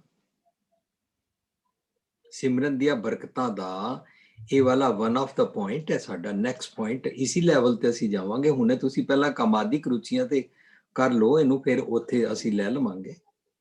ਠੀਕ ਹੈ, ਠੀਕ ਹੈ। ਇੱਕ ਸਵਾਲ ਹੈ, ਹਾਂਜੀ, what is the biggest contribution to the world? How can I contribute to something for the betterment of the world? What is the biggest contribution we can give to the world as a human being? ਦੇਖੋ ਅਸੀਂ ਸਿੱਖੀ ਵਿੱਚ ਗ੍ਰਸਤੀ ਜੀਵਨ ਜਾਚ ਸਿੱਖਦੇ ਹਾਂ ਨਾ, ਹਾਂਜੀ, ਤਾਂ ਗ੍ਰਸਤੀ ਜੀਵਨ ਜਾਚ ਵਿੱਚ ਅਸੀਂ ਪ੍ਰੋਕ੍ਰੀਏਸ਼ਨ ਦੇ ਹਿਸਾਬ ਦੇ ਨਾਲ ਆਪਣਾ ਪਰਿਵਾਰ ਵੀ ਬਣਾਉਂਦੇ ਹਾਂ, ਸਾਡੇ ਬੱਚੇ ਫਿਰ ਅਸੀਂ ਇਸ ਦੁਨੀਆ ਨੂੰ ਦਿੰਦੇ ਹਾਂ ਜੀ। ਤਾਂ ਮੈਨੂੰ ਉਹ ਦਾਰਜੀ ਦੀ ਇੱਕ ਸਟੇਟਮੈਂਟ ਯਾਦ ਆਈ ਹੈ। ਦਾਰਜੀ ਕਹਿੰਦੇ ਨੇ, ਇਹ ਦੁਨੀਆ ਕੁੜਿੱਤਨ ਭਰੀ ਹੈ, ਤੁਸੀਂ ਇਸ ਕੁੜਿੱਤਨ ਭਰੇ ਕਟੋਰੇ ਵਿੱਚ ਇੱਕ ਬੂੰਦ ਮਿਠਾਸ ਦੀ ਅੰਮ੍ਰਿਤ ਦੀ ਪਾ ਦਿਓ। ਕਿਸ ਤਰ੍ਹਾਂ? ਆਪਣੇ ਤੋਂ ਚੰਗੇ ਗੁਣਾ ਵਾਲਾ ਬੱਚਾ ਬਣਾ ਕੇ ਇਸ ਦੁਨੀਆ ਨੂੰ ਦੇ ਦਿਓ। ਦਿਸ ਇਜ਼ ਦ ਬਿਗੇਸਟ ਕੰਟਰੀਬਿਊਸ਼ਨ। ਅੱਛਾ, ਪਰ ਹੁਣ ਸਵਾਲ ਨੈਕਸਟ ਆ ਸਕਦਾ ਹੈ ਕਿ ਜਿਨ੍ਹਾਂ ਦਾ ਵਿਆਹ ਨਹੀਂ ਹੋਇਆ ਜਾਂ ਜਿਹੜੇ ਹੁਣ ਬਜ਼ੁਰਗ ਹੋ ਗਏ ਨੇ, ਹੋਰ ਬੱਚਾ ਨਹੀਂ ਜੰਮ ਸਕਦੇ ਨੇ, ਜਾਂ ਜਿਹੜੇ ਵਿਆਹ ਕਰਾਉਣਾ ਨਹੀਂ ਚਾਹੁੰਦੇ ਨੇ, ਉਹਨਾਂ ਵਾਸਤੇ ਮੈਂ ਇੱਕ ਸਟੋਰੀ ਸੁਣਾ ਦਿੰਦਾ। ਸੁਣਾਓ। ਇੱਕ ਵਾਰੀ ਇੱਕ ਬੰਦਾ ਨਾ ਬੀਚ ਤੇ ਘੁੰਮ ਰਿਹਾ ਸੀ, ਤੇ ਉੱਥੇ ਨਾ ਲੱਖਾਂ ਸਟਾਰ ਫਿਸ਼ਿਸ ਪਈਆਂ ਹੋਈਆਂ ਸਨ, ਤੇ ਕਿਉਂਕਿ ਵਾਟਰ ਫਲੋ ਇੰਨਾ ਜ਼ਿਆਦਾ ਸੀ ਕਿ ਉਹ ਸਾਰੀ ਕਿਨਾਰੇ ਤੇ ਆ ਕੇ ਨਾ ਮਰਦੀਆਂ ਪਈਆਂ ਸਨ। ਲੱਖਾਂ ਦੀ ਤਾਦਾਦ ਵਿੱਚ ਸਟਾਰ ਫਿਸ਼ਿਸ ਮਰ ਰਹੀਆਂ ਸਨ। ਸੋ ਉਹ ਕੀ ਕਰਦਾ ਪਿਆ ਸੀਗਾ, ਉਹ ਇੱਕ ਇੱਕ ਫਿਸ਼ ਉਠਾਉਂਦਾ ਸੀਗਾ, ਚੁੱਕ ਕੇ ਸੀ ਸੁੱਟ ਦਿੰਦਾ ਸੀਗਾ। ਜਿਹੜੀ ਫਿਸ਼ ਹਿਲਦੀ ਸੀ, ਜ਼ਰਾ ਜੀ ਜਿੰਦਾ ਹੁੰਦੀ ਸੀ, ਉਹਨੂੰ ਚੁੱਕਦਾ ਸੀਗਾ ਤੇ ਸੀ ਦੇ ਵਿੱਚ ਪਾ ਦਿੰਦਾ ਸੀਗਾ। ਸੋ ਕੋਈ ਇਹਨੂੰ ਨੋਟਿਸ ਕਰ ਰਿਹਾ ਸੀ ਬੜੀ ਦੇਰ ਦਾ, ਤੇ ਉਹਦੇ ਕੋਲ ਆ ਕੇ ਕਹਿੰਦਾ, ਬਈ ਤੂੰ ਕੀ ਕਰਦਾ ਪਿਆ? ਕਹਿੰਦਾ, ਮੈਂ ਇਹਨਾਂ ਦੀ ਜਾਨ ਬਚਾ ਰਿਹਾ। ਕਹਿੰਦਾ, ਲੱਖਾਂ ਦੀ ਤਾਦਾਦ ਵਿੱਚ ਹੈਗੀਆਂ, ਤੂੰ ਕਿਹਦੀ ਕਿਹਦੀ ਜਾਨ ਬਚਾਏਗਾ? ਉਹਦੇ ਹੱਥ ਜਿਹੜੀ ਫਿਸ਼ ਸੀ ਨਾ, ਉਹਨੇ ਐਵੇਂ ਕਰਕੇ ਸੁੱਟੀ, ਕਹਿੰਦਾ ਇਹਦਾ 100% ਮੈਂ ਬਚਾ ਲਿਆ। This is my contribution to this fish life. ਇਸ ਮਛਲੀ ਦੇ ਜੀਵਨ ਵਿੱਚ ਮੇਰਾ ਇਹ ਕੰਟਰੀਬਿਊਸ਼ਨ ਹੈ। ਉਸੇ ਤਰ੍ਹਾਂ ਇੱਕ ਜਗ੍ਹਾ ਨਾ ਅੱਗ ਲੱਗੀ, ਤੇ ਇੱਕ ਨਿੱਕੀ ਜਿਹੀ ਚਿੜੀ ਜਿਹਦਾ ਆਲਣਾ, ਜਿਹਦਾ ਘੋਸਲਾ ਉਸ ਬਿਲਡਿੰਗ ਵਿੱਚ ਸੀਗਾ ਨਾ, ਉਹ ਕੀ ਕਰਦੀ ਪਈ ਸੀ, ਚੋਂਚ ਵਿੱਚ ਪਾਣੀ ਭਰ ਕੇ ਨਾ ਉਸ ਅੱਗ ਤੇ ਪਾ ਰਹੀ ਸੀਗੀ। ਤੇ ਕਿਸੇ ਨੇ ਪੁੱਛਿਆ, ਵੀ ਤੂੰ ਕਿੰਨੀ ਅੱਗ ਬੁਝਾ ਲੇਂਗੀ? ਕਹਿੰਦੀ, ਭਾਵੇਂ ਅੱਗ ਬੁਝੇ ਨਾ ਬੁਝੇ, ਜਦੋਂ ਇਸ ਬਿਲਡਿੰਗ ਬਾਰੇ ਕੋਈ ਗੱਲ ਕਰੇਗਾ ਨਾ ਕਿ ਇਹਦੇ ਬਾਰੇ ਕਿ ਇੱਥੇ ਅੱਗ ਲੱਗੀ ਸੀ, ਤੇ ਉਹਦੇ ਵਿੱਚ ਮੇਰਾ ਵੀ ਕੰਟਰੀਬਿਊਸ਼ਨ ਹੋਏਗਾ ਕਿ ਮੇਰਾ ਵੀ ਨਾਮ ਹੋਏਗਾ ਕਿ ਮੈਂ ਆਪਣੇ ਵੱਲੋਂ ਕੋਸ਼ਿਸ਼ ਕੀਤੀ ਹੈ। ਤਾਂ ਸਾਨੂੰ ਸਮਾਜ ਦੇ ਵਿੱਚ ਕੋਸ਼ਿਸ਼ ਕਰਨੀ ਚਾਹੀਦੀ ਹੈ। ਬਾਕੀ ਕੀ ਰਿਜ਼ਲਟੈਂਟਸ ਆਣਗੇ, ਕਿਸੇ ਵਾਸਤੇ ਉਹ 100% ਹੋ ਸਕਦੇ ਨੇ, ਕਿਸੇ ਵਾਸਤੇ 10% ਹੋ ਸਕਦੇ ਨੇ। ਜੇ ਸੋਚ ਕੇ ਹੀ ਅਸੀਂ ਰੁਕ ਜਾਂਦੇ ਹਾਂ ਤੇ ਅਸੀਂ ਆਪਣੇ ਅੱਛਾ ਗੁਣ ਛੱਡ ਦਿੰਦੇ ਹਾਂ। ਤਾਂ ਜਿਵੇਂ ਤੁਸੀਂ ਵੀ ਸਮਝਾ ਰਹੇ ਸੀ ਕਿ ਅਸੀਂ ਛੋਟੀ ਜੀ ਗੱਲ ਤੇ ਆਪਣਾ ਅਵਗੁਣ ਤੇ ਵਧਾਉਂਦੇ ਜਾਂਦੇ ਹਾਂ, ਗੁਣ ਨੂੰ 1 ਮਿੰਟ 'ਚ ਛੱਡ ਦਿੰਦੇ ਹਾਂ। ਕਿਉਂਕਿ ਬੰਦਾ ਪਾਰ ਕੇ ਜਾਂਦਾ ਸੀਗਾ, ਉਹਨੂੰ ਉਹ ਆਦਤ ਸੀ, ਉਹ ਸਭ ਨੂੰ ਸਤਿ ਸ਼੍ਰੀ ਅਕਾਲ ਕਰਦਾ ਸੀ, ਰਾਮ ਰਾਮ ਕਰਦਾ ਸੀ, ਸਭ ਨੂੰ ਵਿਸ਼ ਕਰਦਾ ਸੀ। ਤੇ ਇੱਕ ਬੰਦਾ ਹਮੇਸ਼ਾ ਉਹਨੂੰ ਮਿਲਦਾ ਸੀ, ਉਹ ਥੋੜਾ ਜਿਹਾ ਮੈਂਟਲੀ ਡਿਸਟਰਬ ਸੀ, ਉਹ ਹਮੇਸ਼ਾ ਉਹਨੂੰ ਨਾ ਗਾਲਾਂ ਕੱਢਦਾ ਸੀਗਾ, ਉਹਨੂੰ ਵੀ ਸਤਿ ਸ਼੍ਰੀ ਅਕਾਲ ਬੁਲਾਉਂਦਾ ਸੀਗਾ, ਉਹਨੂੰ ਗਾਲਾਂ ਕੱਢੇ ਪਾਗਲ ਬੰਦਾ ਜਿਹੜਾ ਸੀ, ਤੇ ਇਹਨੂੰ ਸਤਿ ਸ਼੍ਰੀ ਅਕਾਲ ਬੁਲਾਏ। ਤੇ ਉਹਦੇ ਜਿਹੜੇ ਯਾਰ ਦੋਸਤ ਸਨ ਨਾ, ਉਹਨੂੰ ਕਹਿੰਦੇ ਸਨ, ਯਾਰ ਤੂੰ ਉਹਨੂੰ ਸਤਿ ਸ਼੍ਰੀ ਅਕਾਲ ਕਿਉਂ ਬੁਲਾਉਂਦਾ, ਉਹ ਤਾਂ ਹਮੇਸ਼ਾ ਤੈਨੂੰ ਗਾਲਾਂ ਕੱਢਦਾ ਹੈਗਾ, ਤੂੰ ਕਿਉਂ ਨਾ ਬੁਲਾਇਆ ਕਰ ਉਹਨੂੰ ਸਤਿ ਸ਼੍ਰੀ ਅਕਾਲ। ਤੇ ਉਹ ਕਹਿੰਦਾ ਹੈ ਜੀ, ਮੈਂ ਆਪਣੇ ਅੰਦਰ ਇੱਕ ਇਹ ਗੁਣ ਬਣਾਇਆ ਹੈ, ਮੈਂ ਸਭ ਨੂੰ ਵਿਸ਼ ਕਰਦਾ, ਮੈਂ ਸਭ ਨੂੰ ਗ੍ਰੀਟ ਕਰਦਾ। ਉਹ ਉਹਦੇ ਇੱਕ ਅਵਗੁਣ ਕਰਕੇ ਜਾਂ ਉਹਦੀ ਇੱਕ ਮਜਬੂਰੀ ਕਰਕੇ, ਉਹਦੇ ਉਸ ਜੋ ਉਹਦਾ ਮੈਂਟਲ ਸਟੇਟ ਆਫ ਮਾਈਂਡ ਮੈਨੂੰ ਸਮਝ ਆ ਰਿਹਾ, ਉਹਦੇ ਕਰਕੇ ਮੈਂ ਆਪਣਾ ਗੁਣ ਨੂੰ ਅਵਗੁਣ ਵਿੱਚ ਕਿਉਂ ਬਦਲਾਂ, ਮੈਂ ਆਪਣਾ ਸੁਭਾਅ ਨਹੀਂ ਬਦਲਣਾ। So this is the art of living, we have to learn ਕਿ ਅਸੀਂ ਦੂਜੇ ਦੇ ਅਵਗੁਣ ਨੂੰ ਦੇਖ ਕੇ ਆਪਣਾ ਗੁਣ ਨਹੀਂ ਗਵਾਉਣਾ। ਹਾਂਜੀ ਜੀ। ਹਾਂਜੀ, ਸੋ ਤੁਹਾਡਾ ਜਿਹੜਾ ਕੁਐਸਚਨ ਹੈ ਨਾ, ਦ ਬਿਗੇਸਟ ਕੰਟਰੀਬਿਊਸ਼ਨ, ਜੀ ਜੀ ਜੀ। ਸੋ ਮੈਂ ਕਿਹਾ ਕਿ ਵੀ ਇਸ ਤਰ੍ਹਾਂ ਬੱਚਾ ਬਣਾ ਕੇ, ਤਾਂ ਹੁਣ ਕੋਈ ਸਵਾਲ ਕਰੇ ਬਈ ਜਿਨ੍ਹਾਂ ਦਾ ਵਿਆਹ ਨਹੀਂ ਹੋਇਆ, ਜਾਂ ਜਿਹੜੇ ਹੁਣ ਬੱਚਾ ਜੰਮ ਨਹੀਂ ਸਕਦੇ, ਜਾਂ ਜਿਨ੍ਹਾਂ ਨੇ ਵਿਆਹ ਕਰਾਉਣਾ ਨਹੀਂ ਹੈ, ਇਹ ਜਿਨ੍ਹਾਂ ਦਾ ਸਮਾਂ ਲੰਘ ਚੁੱਕਾ ਹੋਇਆ ਹੈ, ਤਾਂ ਸਾਨੂੰ ਜਨਰਲਾਈਜ਼ ਕਰਨ ਵਾਸਤੇ ਸਾਰੀ ਦੁਨੀਆ ਵਾਸਤੇ ਇਹਦਾ ਆਨਸਰ ਇਹੀ ਬਣਾਉਣਾ ਪਏਗਾ ਕਿ ਮੈਂ ਨਾ ਇੱਥੋਂ ਕਿਸੇ ਦੇ ਵਾਸਤੇ ਵੀ ਨਾ ਮਾੜਾ ਸੋਚਣਾ ਛੋੜ ਦੇ, ਕਿਉਂਕਿ ਇੱਥੋਂ ਹੀ ਸਾਰੀ ਗੇਮ ਬਾਹਰ ਨੂੰ ਚੱਲੇਗੀ ਨਾ। ਹਾਂਜੀ। ਮਨ ਆਪਣੇ ਤੇ ਬੁਰਾ ਮਿਟਾਨਾ starts, once I start, it starts my game, ਕਿ ਮੈਂ ਕਿਸੇ ਦਾ ਬੁਰਾ ਨਹੀਂ ਕਰਨਾ, ਬਸ ਇਹ ਬਿਗੇਸਟ ਕੰਟਰੀਬਿਊਸ਼ਨ ਹੋ ਜਾਏਗਾ। ਅੱਛਾ, ਜਿਉਂ ਹੀ ਅਸੀਂ ਬੁਰਾ ਨਾ ਕਰਨ ਵਾਲੇ ਖਿਆਲ ਪਾਸੇ ਆ ਜਾਾਂਗੇ ਨਾ, ਤਾਂ ਸਭ ਤੋਂ ਪਹਿਲਾਂ ਮੇਰਾ ਉਹਦੇ ਨਾਲ ਵੈਰ ਮੁੱਕ ਜਾਏਗਾ, ਉਹਦੇ ਨਾਲ ਕ੍ਰੋਧ ਕਰਨ ਦਾ ਦਿਲ ਨਹੀਂ ਕਰੇਗਾ, ਉਹਦੇ ਨਾਲ ਗੱਲ ਕਰਨ ਦਾ ਦਿਲ ਕਰੇਗਾ। ਦੇਖੋ ਬਰਕਤਾਂ ਮਿਲਦੀਆਂ ਜਾਣਗੀਆਂ ਨਾ, ਬੈਨੀਫਿਟ ਹੁੰਦਾ ਜਾਏਗਾ। ਬਿਲਕੁਲ। ਅੱਛਾ, ਇੰਜ ਹੀ ਮੈਂ ਜੇ ਕਿਸੇ ਦਾ ਬੁਰਾ ਨਹੀਂ ਕਰਨਾ, ਤਾਂ ਮੈਂ ਉਹਦੀ ਨਿੰਦਾ ਵੀ ਨਹੀਂ ਕਰਾਂਗਾ। ਪਰ ਕਾ ਬੁਰਾ ਨਾ ਰੱਖੋ ਚੀਤ। ਅੱਛਾ, ਮੇਰੇ ਮਨ ਦੀ ਸਲੇਟ ਸਾਫ਼ ਹੋ ਜਾਏਗੀ, ਮੈਨੂੰ ਬੈਨੀਫਿਟ ਹੋਇਆ ਨਾ। ਮੇਰੇ ਕਿਤਨੇ ਗਿਗ ਬਾਈਟਸ ਨੇ, ਉਹ ਸਾਰਾ ਐਮਟੀ ਹੋ ਗਿਆ ਭਾਂਡਾ। ਐਮਟੀ ਹੋਣ ਨਾਲ ਕੀ ਹੁੰਦਾ, ਉਥੇ ਭਾਂਡਾ ਧੋਏ ਬੈਸ ਧੁੱਪ ਦੇਵੋ ਤੋ ਦੁੱਧੇ ਕੋ ਜਾਵੋ, ਮੈਨੂੰ ਦੁੱਧ ਪਾਣ ਦਾ ਚਾਂਸ ਮਿਲ ਗਿਆ। ਮੇਰੇ ਭਾਂਡੇ 'ਚ ਗੰਦ ਸੀ, ਗੰਦ ਸਾਫ਼ ਹੋ ਗਿਆ। ਅੱਛਾ, ਬਸ ਮੈਂ ਇੱਥੋਂ ਬਿਗੇਸਟ ਕੰਟਰੀਬਿਊਸ਼ਨ ਕਿ ਮੈਂ ਕਿਸੇ ਦਾ ਬੁਰਾ ਨਹੀਂ ਚਿਤਵਨਾ, ਮੈਂ ਕਿਸੇ ਦਾ ਬੁਰਾ ਨਹੀਂ ਕਰਨਾ। ਇਹ ਬਿਗੇਸਟ ਕੰਟਰੀਬਿਊਸ਼ਨ ਹੈ। ਇਸ ਤੋਂ ਬਾਅਦ ਆਪੇ ਹੀ ਸਭ ਕੁਝ, ਭਾਵੇਂ ਤੁਸੀਂ ਕਿਸੇ ਏਜ ਦੇ ਹੋ, ਭਾਵੇਂ ਤੁਸੀਂ ਬੱਚਾ ਜੰਮਣਾ ਨਹੀਂ ਜੰਮਣਾ, ਵਿਆਹ ਕਰਾਉਣਾ ਨਹੀਂ ਕਰਾਉਣਾ, ਐਤੇ ਹੋ ਸਕਦਾ ਨਾ। ਹਾਂਜੀ। ਸੋ ਬਿਗੇਸਟ ਕੰਟਰੀਬਿਊਸ਼ਨ ਕਿ ਮੈਨੂੰ ਥੌਟ ਆਈ ਕਿ ਮੈਂ ਦੁਨੀਆ ਦਾ ਭਲਾ ਕਰ ਸਕਦਾ। ਥੌਟ ਆਣਾ ਹੀ ਆਪਣੇ ਆਪ ਵਿੱਚ ਬਿਗੇਸਟ ਬਲੇਸਿੰਗ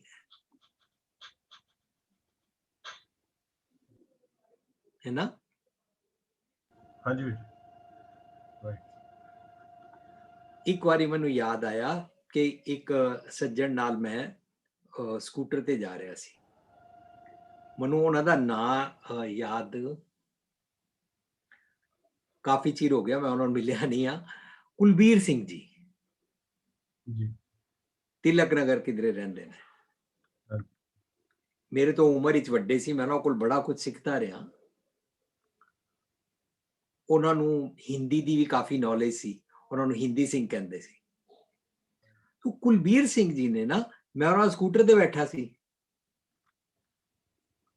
ਤੇ ਜਦੋਂ ਅਸੀਂ ਰਜੌਰੀ ਤੋਂ ਨਿਕਲ ਕੇ ਤਿਲਕ ਨਗਰ ਵੱਲ ਜਾ ਰਹੇ ਸੀ ਨਾ, ਤਾਂ ਉਹ ਰਜੌਰੀ ਦੇ ਬਾਹਰ ਜਿਹੜੇ ਡੀਡੀਏ ਫਲੈਟਸ ਨੇ ਨਾ, ਉਹ ਜਿਹੜਾ ਮੋੜ ਹੈ ਨਾ, ਉੱਥੇ ਬਾਰਿਸ਼ ਦਾ ਪਾਣੀ ਇਕੱਠਾ ਹੋਇਆ ਸੀ, ਤੇ ਇਹਨਾਂ ਦਾ ਸਕੂਟਰ ਉੱਥੇ ਨਾ ਅਟਕ ਗਿਆ। ਇਹਨਾਂ ਨੇ ਸਕੂਟਰ ਨੂੰ ਦੋਨੋਂ ਪੈਰਾਂ ਨਾਲ ਪੁਸ਼ ਕਰਕੇ ਪਿੱਛੇ ਉਤਾਰ ਲਿਆ। ਮੈਨੂੰ ਕਹਿੰਦੇ ਉਤਰ, ਮੈਂ ਉਤਰਿਆ। ਇਹਨਾਂ ਨੇ ਸਕੂਟਰ ਨੂੰ ਸਾਈਡ ਤੇ ਲਗਾ ਲਿਆ। ਸਾਈਡ ਤੇ ਲਗਾ ਕੇ ਨਾ ਕੁਝ ਉੱਥੇ ਫੁੱਟਪਾਥ ਤੇ ਨਾ ਇੱਟਾਂ ਪਈਆਂ ਸੀ। ਮੈਨੂੰ ਪਤਾ ਹੀ ਕਹਿੰਦੇ ਨੇ, ਕਹਿੰਦੇ ਆ ਸਿਮਰਨ ਕਰੀਏ। ਮੈਂ ਕਿਹਾ ਉਹ ਕਿਸ ਤਰ੍ਹਾਂ? ਕਹਿੰਦੇ ਇੱਥੇ ਨਾ ਸੜਕ ਦੇ ਵਿਚਕਾਰ ਖੱਡਾ ਹੈ, ਉਹ ਪਾਣੀ ਨਾਲ ਭਰਿਆ ਹੋਇਆ ਹੈ। ਸਕੂਟਰ ਵਾਲਾ ਸੋਚੇਗਾ ਇਹ ਸੜਕ ਹੈ, ਉਹ ਲੰਘੇਗਾ, ਉਹ ਇਹ ਖੱਡੇ ਚ ਟੈ ਪਏਗਾ। ਚੱਲ ਅਸੀਂ ਇਹ ਖੱਡਾ ਭਰ ਦਿੰਦੇ ਹਾਂ। ਇਹਦਾ ਨਾਂ ਉਹਨਾਂ ਨੇ ਕੀ ਰੱਖਿਆ? ਆ ਸਿਮਰਨ ਕਰੀਏ। ਮੈਨੂੰ ਉਹਨਾਂ ਦੀ ਇਹ ਗੱਲ ਬਹੁਤ ਪਸੰਦ ਆਈ। ਮਾਈ ਗॉड, ਕੁਲਬੀਰ ਸਿੰਘ ਜੀ, ਅੱਜ ਤੁਸੀਂ ਮੈਨੂੰ ਮਿਲੋ ਤੇ ਮੈਂ ਤੁਹਾਨੂੰ ਉਹਦਾ ਲੱਖ ਵਾਰੀ ਧੰਨਵਾਦ ਕਰਾਂ, ਕਿਉਂਕਿ ਤੁਹਾਡੇ ਇਸ ਪੁਆਇੰਟ ਨੇ ਮੈਨੂੰ ਬੜੇ ਪੱਖੋਂ ਆਪਾ ਸੁਧਾਰਨ ਵਾਸਤੇ ਸੁਮਤ ਬਖਸ਼ੀ। ਮੇਰਾ ਆਪਾ ਸੁਧਰਿਆ ਕਿ ਨਹੀਂ ਸੁਧਰਿਆ, ਪਰ ਮੈਨੂੰ ਇਹ ਪੁਆਇੰਟ, ਇਹ ਹੀਰਾ ਪਸੰਦ ਆਇਆ। ਦੇਖੋ ਇਸ ਤਰ੍ਹਾਂ ਸਾਡੇ ਜੀਵਨ ਵਿੱਚ ਕੋਈ ਹੀਰਾ ਦੇ ਦਿੰਦਾ। ਅੱਛਾ, ਇੱਕ ਹੋਰ ਗੱਲ, ਫਰਜ਼ ਕਰੋ ਉੱਥੇ ਸੀਵਰ ਹੋਵੇ ਸੜਕ ਤੇ, ਸੀਵਰ ਦਾ ਢੱਕਣ ਟੁੱਟਾ ਹੋਵੇ, ਕੋਈ ਬੰਦਾ ਲੰਘ ਰਿਹਾ ਹੈ, ਉਹਦੀ ਕਾਰ ਫਸ ਸਕਦੀ ਹੈ, ਸਾਈਕਲ ਫਸ ਸਕਦੀ ਹੈ, ਕੋਈ ਬੰਦਾ ਢਹਿ ਸਕਦਾ ਹੈ। ਉੱਥੇ ਨਾ ਇੱਕ ਬੰਦੇ ਨੇ ਕੀ ਕੀਤਾ, ਡੰਡਾ ਲਗਾ ਦਿੱਤਾ। ਡੰਡੇ ਉੱਤੇ ਉਹਨੇ ਨਾ ਲਾਲ ਕਪੜਾ ਟੰਗ ਦਿੱਤਾ, ਤਾਂ ਕਿ ਲੰਘਣ ਵਾਲਿਆਂ ਨੂੰ ਪਤਾ ਲੱਗ ਜਾਏ ਇੱਥੇ ਕੋਈ ਗੜਬੜ ਹੈ। ਬਟ ਇੱਕ ਸ਼ਰਾਰਤੀ ਨੇ ਕੀ ਕੀਤਾ, ਲਾਲ ਕਪੜਾ ਹਟਾ ਦਿੱਤਾ, ਡੰਡਾ ਉਥੋਂ ਹਟਾ ਦਿੱਤਾ। ਐਵੇਂ ਡਿਸਟਰੈਕਸ਼ਨ। ਸੋ ਮੇਰੇ ਮਨ ਅੰਦਰ ਭਲਾ ਕਰਨ ਦਾ ਖਿਆਲ ਤਾਂ ਆਵੇ। ਭਲਾ ਕਰਨ ਦਾ ਖਿਆਲ ਵਾਲੇ ਦੁਨੀਆ ਦਾ ਭਲਾ ਕਰਦੇ ਨੇ, ਡਿਸਟਰੈਕਸ਼ਨ ਕਰਨ ਵਾਲੇ ਉਹ ਡੰਡਾ ਸੀਵਰ ਤੋਂ ਹਟਾ ਦਿੰਦੇ ਨੇ, ਲਾਲ ਕਪੜਾ ਹਟਾ ਦਿੰਦੇ ਨੇ, ਜੇ ਲੈਂਪ ਲੱਗਾ ਹੋਇਆ ਉਹਨੂੰ ਤੋੜ ਦਿੰਦੇ ਨੇ, ਉਹ ਨਿੰਦਕ ਹੁੰਦੇ ਨੇ। ਉਹ ਸਿਮਰਨ ਦੀਆਂ ਬਰਕਤਾਂ ਨੂੰ ਪਿੱਠ ਦਿਖਾ ਦਿੰਦੇ ਨੇ। ਸੋ ਹਰ ਵੇਲੇ ਹਾਊ ਟੂ ਹੈਲਪ ਅਦਰਸ ਦਾ ਖਿਆਲ ਆਣਾ ਬਿਗੇਸਟ ਕੰਟਰੀਬਿਊਸ਼ਨ ਹੈ। ਡਜ਼ਨਟ ਮੈਟਰ ਤੁਹਾਡੇ ਕੋਲ ਪੈਸੇ ਹਨ ਕਿ ਨਹੀਂ, ਡਜ਼ਨਟ ਮੈਟਰ ਤੁਹਾਡੇ ਕੋਲ ਟਾਈਮ ਹੈ ਕਿ ਨਹੀਂ, ਡਜ਼ਨਟ ਮੈਟਰ ਕਿ ਤੁਸੀਂ ਵਿਹਲੇ ਹੋਏ ਕਿ ਨਹੀਂ, ਤਾਂ ਤੁਸੀਂ ਕਰ ਪਾਓਗੇ ਕਿ ਨਹੀਂ ਪਾਓਗੇ। ਲੋਕੀ ਤਾਂ ਇਹੀ ਕਹਿੰਦੇ ਨਾ, ਜਦੋਂ ਮੇਰੇ ਕੋਲ ਇੰਨੇ ਲੱਖਾਂ ਹੋਣਗੇ ਤਾਂ ਅਸੀਂ ਭਲਾ ਕਰ ਲਾਂਗੇ। ਨਹੀਂ, ਇਹਦੇ ਵਾਸਤੇ ਕੁਛ ਵੀ ਨਹੀਂ ਚਾਹੀਦਾ ਹੈ।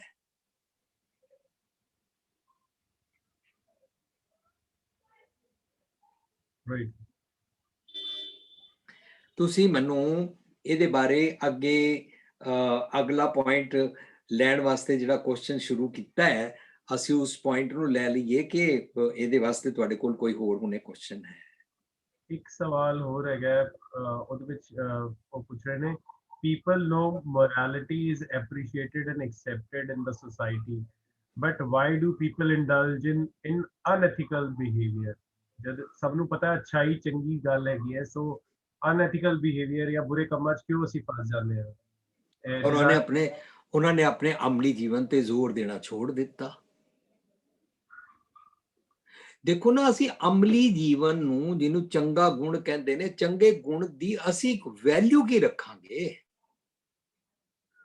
ਅਸੀਂ ਉਹਨੂੰ ਡੀਵੈਲਿਊ ਕਰ ਦਿੱਤਾ, ਅਸੀਂ ਉਹਨੂੰ ਘਟੀਆ ਸਮਝ ਲਿਆ, ਛੋੜ ਦਿੱਤਾ। ਤਾਂ ਹੀ ਅਨਐਥੀਕਲ ਕੀਤਾ ਨਾ। ਸੁਣਿਆ ਸੀ ਚੰਗਾ ਗੁਣ ਪ੍ਰੈਕਟਿਸ ਕਰਨਾ ਚਾਹੀਦਾ ਹੈ, ਪਰ ਲੋਕੀ ਸੁਣ ਕੇ ਚੰਗਾ ਗੁਣ ਪ੍ਰੈਕਟਿਸ ਨਹੀਂ ਕਰਦੇ ਨੇ, ਤਾਂ ਅਸੀਂ ਲੋਕਾਂ ਨੂੰ ਫਾਲੋ ਨਹੀਂ ਕਰਨਾ। ਲੋਕ ਅਵਗੁਣਾ ਕੀ ਬੰਨੈ ਗੰਠੜੀ, ਪਰ ਮੈਨੂੰ ਸਮਝਾਇਆ ਨਾਨਕ ਅਵਗੁਣ ਜੇਤਲੇ ਤੇ ਗੱਲੀ ਜੰਜੀਰ। ਤਾਂ ਫਿਰ ਤੇ ਮੇਰੇ ਜੰਜੀਰ ਪੈਂਦੀ ਜਾਏਗੀ ਕਿਹਦੀ? ਅਵਗੁਣਾ ਦੀ। ਅਵਗੁਣਾ ਨੂੰ ਈਵਲ ਕਹਿੰਦੇ ਨੇ, ਈਵਲ ਨੂੰ ਜੰਮ ਕਹਿੰਦੇ ਨੇ, ਤਾਂ ਫਿਰ ਤੇ ਮੇਰਾ ਡਿਕਲਾਈਨ ਸ਼ੁਰੂ ਹੋ ਜਾਏਗਾ ਨਾ। मैं ऊपर चढ़ना है, ऊपर चढ़न वास्ते ही तो नेक्स्ट पॉइंट है उच्चा आचरण रखना। जी Veer ji, we can take next. So day by day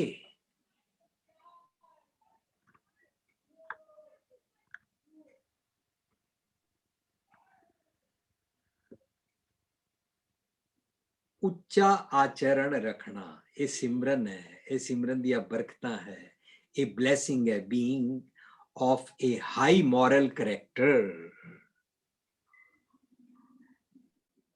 ਇਹ ਕੀ ਹੈ?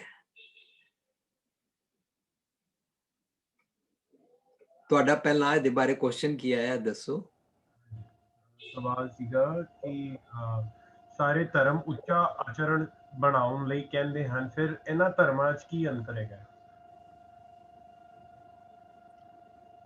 ਦੇਖੋ ਆਪੇ ਹੀ ਕੁਐਸਚਨ ਵਿੱਚ ਕਿਹਾ ਵੀ ਸਾਰੇ ਧਰਮ ਉੱਚਾ ਆਚਰਣ ਬਣਨਾ ਸਿਖਾਉਂਦੇ ਨੇ ਜੀ। ਤਾਂ ਉੱਚਾ ਆਚਰਣ ਉਹ ਮੇਨ ਡਿਸ਼ ਉਹ ਅੰਮ੍ਰਿਤ ਹੈ ਨਾ, ਫਿਰ ਤਾਂ ਅੰਮ੍ਰਿਤ ਦੀ ਗੱਲ ਕਰੋ ਨਾ, ਭਾਂਡਿਆਂ ਦੀ ਕਿਉਂ ਕਰ ਰਹੇ ਹੋ? ਜਿੱਤ ਦੁਆਰੇ ਉੱਪਰੇ। ਹਾਂ, ਅਸੀਂ ਕਿਉਂ ਕਹਿ ਰਹੇ ਕਿ ਉਹਨਾਂ 'ਚ ਕੀ ਡਿਫਰੈਂਸ ਹੈ?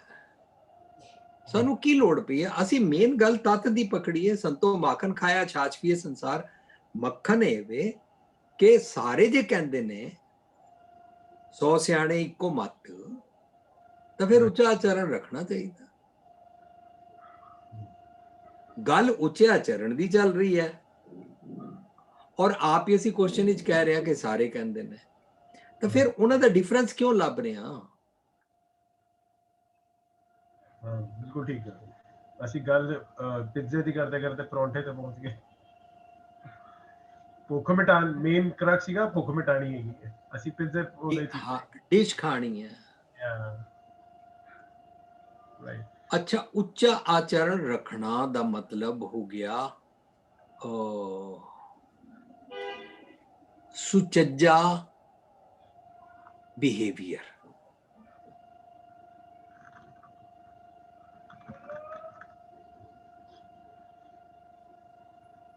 आइडियल बिहेवियर, निर्मल कर्म इज उच्चा आचरण। जेड़ा भी ख्याल मनु नीवा आंदा है, मंदा आंदा है, ਉਹਨੂੰ ਨੀਚ ਖਿਆਲ ਕਹਿੰਦੇ ਨੇ। उत्तम से दर उत्तम कही है, नीच कर्म बैरोए। मनु नीच ख्याल आया, फिर डिक्लाइन शुरू हो गया। ऊंच ख्याल आया तो उच्चे दी संगत करनी पेगी। मैं पेख्यो री ऊंचा मोहन सब ते ऊंचा, तो फिर उच्चे दी गल करो ना। लोकी हर बार यही क्वेश्चन कर रहे हैं ना, लोकी इंज करते हैं, लोकां दे नेगेटिव्स, तो फिर उच्चे नू फॉलो कीता कि नीच वाले ख्यालों नू फॉलो कीता? नीच ਅਸੀਂ ਇਹ ਸਮਝ ਰਹੇ ਹਾਂ ਨੀਚ ਖਿਆਲਾਂ ਵਾਲਾ ਕਾਮਯਾਬ ਹੈ, ਤਾਂ ਹੀ ਉਹਨੂੰ ਫੋਲੋ ਕੀਤਾ। ਵੀ ਜੀ ਮੈਨੂੰ ਪਤਾ ਲੱਗਦਾ ਹੈ ਕਿ ਜਦੋਂ ਅਸੀਂ ਇਹ ਸਵਾਲ ਕਰਦੇ ਹਾਂ ਨਾ ਕਿ ਅੱਛਾ ਮੈਂ ਚੰਗਾ ਕਰਦਾ ਜਾਵਾਂ, ਸਾਹਮਣੇ ਵਾਲਾ ਸਮਝੇ ਹੀ ਨਾ, ਤੇ ਐਕਚੁਅਲੀ ਗੇਮ ਉਲਟੀ ਹੈ ਕਿ ਅਸੀਂ ਆਪਣੇ ਆਪ ਨੂੰ ਜ਼ਿਆਦਾ ਸਿਆਣਾ ਸਮਝ ਲੱਗਦੇ ਹਾਂ ਕਿ ਵੀ ਮੈਨੂੰ ਬੜਾ ਗਿਆਨ ਹੋ ਗਿਆ, ਮੈਨੂੰ ਸਭ ਸਮਝ ਆ ਜਾਂਦੀ ਹੈ, ਸਾਹਮਣੇ ਵਾਲੇ ਨੂੰ ਕੋਈ ਸਮਝ ਨਹੀਂ ਆਉਂਦੀ। ਬਈ ਅਸੀਂ ਜਦੋਂ ਕਿਸੇ ਦੀ ਕੇਅਰ ਕਰਦੇ ਹਾਂ, ਉਹਨੂੰ ਦਿਖਦਾ ਹੈ, ਉਹਨੂੰ ਰਿਅਲਾਈਜ਼ ਹੁੰਦਾ, ਉਹਨੂੰ ਸਮਝ ਤੇ ਆਉਂਦੀ ਹੈ, ਅਸੀਂ ਕਹਿੰਦੇ ਨਹੀਂ ਜੀ ਅਸੀਂ ਸਮਝਦੇ ਹਾਂ, ਉਹ ਕਦੀ ਸਾਨੂੰ ਨਹੀਂ ਸਮਝਦਾ। ਸੋ ਸਾਡਾ ਫੋਕਸ ਹੀ ਗਲਤ ਹੈ, ਅਸੀਂ ਸਵੈ ਪੜਚੋਲ ਨਹੀਂ ਕਰਦੇ ਪਏ, we are not travelling inside, ਆਪਣੀ ਅਵਗੁਣ ਨਹੀਂ ਲੱਭਦੇ ਪਏ। अच्छा फर्ज करो सड़क ते तपश है बड़ी जी, या कंडे ने या रोड़े पे ने, मैं उन्हां ते टुरिया, मेरे इस तपश वाली सड़क ते पैर सड़न लग पे, या वो कंडे मैनू चुभन लगे, वट्टे चुभन लगे, तो मैं की कीता, चप्पल या शूज पाए ना। हाँ जी। तो हुण मैं कह रहा मैनू देख के दूजे क्यों नहीं पाते? ਵੀ ਦੂਜਾ ਕਿਉਂ, ਸ਼ਰਤ ਕਿਉਂ ਹੈ ਦੂਜਾ ਸਮਝੇ। ਅਸੀਂ ਠੇਕਾ ਲੈ ਲਿਆ ਸਮਾਜ ਨੂੰ ਬਦਲਣ ਦਾ। ਹਾਂ, ਪਰ ਮੈਂ ਆਪਣੇ ਪੈਰ ਸੰਭਾਲਾਂ, ਮੈਨੂੰ ਬੈਨੀਫਿਟ ਹੋਇਆ। ਕੋਈ ਦੇ ਕੇ ਲੈਣਾ ਚਾਹੇ ਇਹ ਉਹਦਾ ਹੱਕ ਹੈ, ਨਾ ਲੈਣਾ ਚਾਹੇ ਉਹਦੀ ਮਰਜ਼ੀ। ਜ਼ਬਰਦਸਤੀ ਨਹੀਂ ਹੈ ਨਾ। ਉਹ ਭਾਵੇਂ ਮੇਰਾ ਸਪਾਊਸ ਹੋਵੇ, ਭਾਵੇਂ ਮੇਰਾ ਪਤੀ ਪਤਨੀ ਹੋਵੇ, ਭਾਵੇਂ ਬੱਚੇ ਹੋਣ, ਭਾਵੇਂ ਮਾਪਿਓ, ਜੋ ਮਰਜ਼ੀ ਹੋਵੇ, ਦੂਜੇ ਨੂੰ ਨਹੀਂ ਸਮਝਾਣਾ। ਹਾਂ, ਦੂਜਾ ਪੁੱਛੇ ਤਾਂ ਉਹਨੂੰ ਉਹ ਪੁੱਛੇ ਤੁਸੀਂ ਚੱਪਲ ਬੂਟ ਕਿਉਂ ਪਾਏ ਨੇ, ਇਹ ਮੇਰੇ ਨਾਲ ਇਹਦੇ ਨਾਲ ਪੈਰ ਸੜਦੇ ਸਨ, ਸੜਕ ਗਰਮ ਹੈ, ਇਹ ਤੇ ਕੰਡੇ ਨੇ ਨਾ ਚੁੱਭਦੇ ਸੀ। ਵੈਰੀ ਸਿੰਪਲ, ਹੰਬਲ ਹੋ ਗਏ ਨਾ ਅਸੀਂ ਆਰਡਰ ਵੀ ਨਹੀਂ ਝਾੜ ਰਹੇ, ਅਸੀਂ ਧਰਮ ਦੇ ਠੇਕੇਦਾਰ ਵੀ ਨਹੀਂ ਬਣ ਰਹੇ। We are not teaching to others, ਅਸੀਂ ਕਲੇਮ ਨਹੀਂ ਨਾ ਕਰ ਰਹੇ। ਅਸੀਂ ਤੇ ਨਮਰਤਾ ਨਾਲ ਇਹ ਕਹਿ ਰਹੇ ਹਾਂ, ਪਤਾ ਨਹੀਂ ਕਿੱਥੋਂ ਮੈਨੂੰ ਸੁਮਤ ਆਈ ਹੈ ਕਿ ਮੈਂ ਜੁੱਤੀ ਪਾ ਲਵਾਂ, ਸ਼ੂ ਪਾ ਲਵਾਂ। ਤੁਹਾਡਾ ਹੈਂਡ ਰੇਜ਼ ਹੋਇਆ ਸਤੀਸ਼ ਜੀ ਦਾ। ਹਾਂਜੀ ਹਾਂਜੀ ਸਟੇਜ ਮਿਊਟ ਕਰ ਜੀ। मैं किसी का भला करके ना किसी चीज सोच रहे हैं कि सामने वाला की रिएक्ट कर रहे हैं, रिएक्शन नहीं इंतजार कर रहे हैं। क्लियर नहीं हुई, क्लैरिटी नहीं, आवाज थी आ रही आवाज बट क्लियर नहीं आ रही। ਇਹਨਾਂ ਦੀ ਐਕੋ ਹੋ ਰਹੀ ਹੈ ਨਾ, ਐਕੋ ਹੋ ਰਹੀ ਹੈ। वाहिगुरु जी की फतेह। आवाज आ रही है वीर जी? हाँ जी बेटर। हाँ जी जुझार जी, आवाज आ रही है वीर जी? हाँ जी आ रही। वीर जी एक्चुअली ना असी सब ह्यूमन टेंडेंसी है किसी का कुछ भी भला करना, जरा सा भी भला करने आए वो असी सोचने है कि सामने वाला रिएक्शन की है, रिएक्शन का इंतजार कर रहे हैं, वो साडे भले का रिएक्ट की कर रहा है, सानू रिएक्शन दे रहा नहीं दे रहा, रिस्पॉन्स दे रहा है तो सोचने असी भला किया है, रिस्पॉन्स नहीं देना दूसरी पासे भला करना सोच नहीं है। सब तो पहले रिस्पॉन्स का इंतजार करना है, रिस्पॉन्स की आ रहा है वो करना, वो दूर नहीं होता, वो कि मैं दूर किया जाए।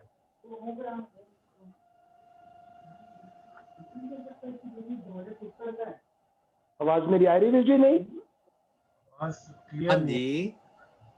मैं कह रहा हूँ किसी का भी कुछ भी करने है, कई बार चांस होता है कि कोई किसी का भला किया, किसी ने कुछ भी दिता, वीर जी ने जो कि सिमरन करिए, उत्थे मैं पानी इट्टा पाना शुरू कर दी। मेन है कि अजकल सारे करते हैं, सोच रहे हैं कि किसी का भला करके रिस्पॉन्स देखिए और सामने वाला रिस्पॉन्स की दे रहा है, मेरे भले का रिस्पॉन्स दे रहे हैं या नहीं दे रहे।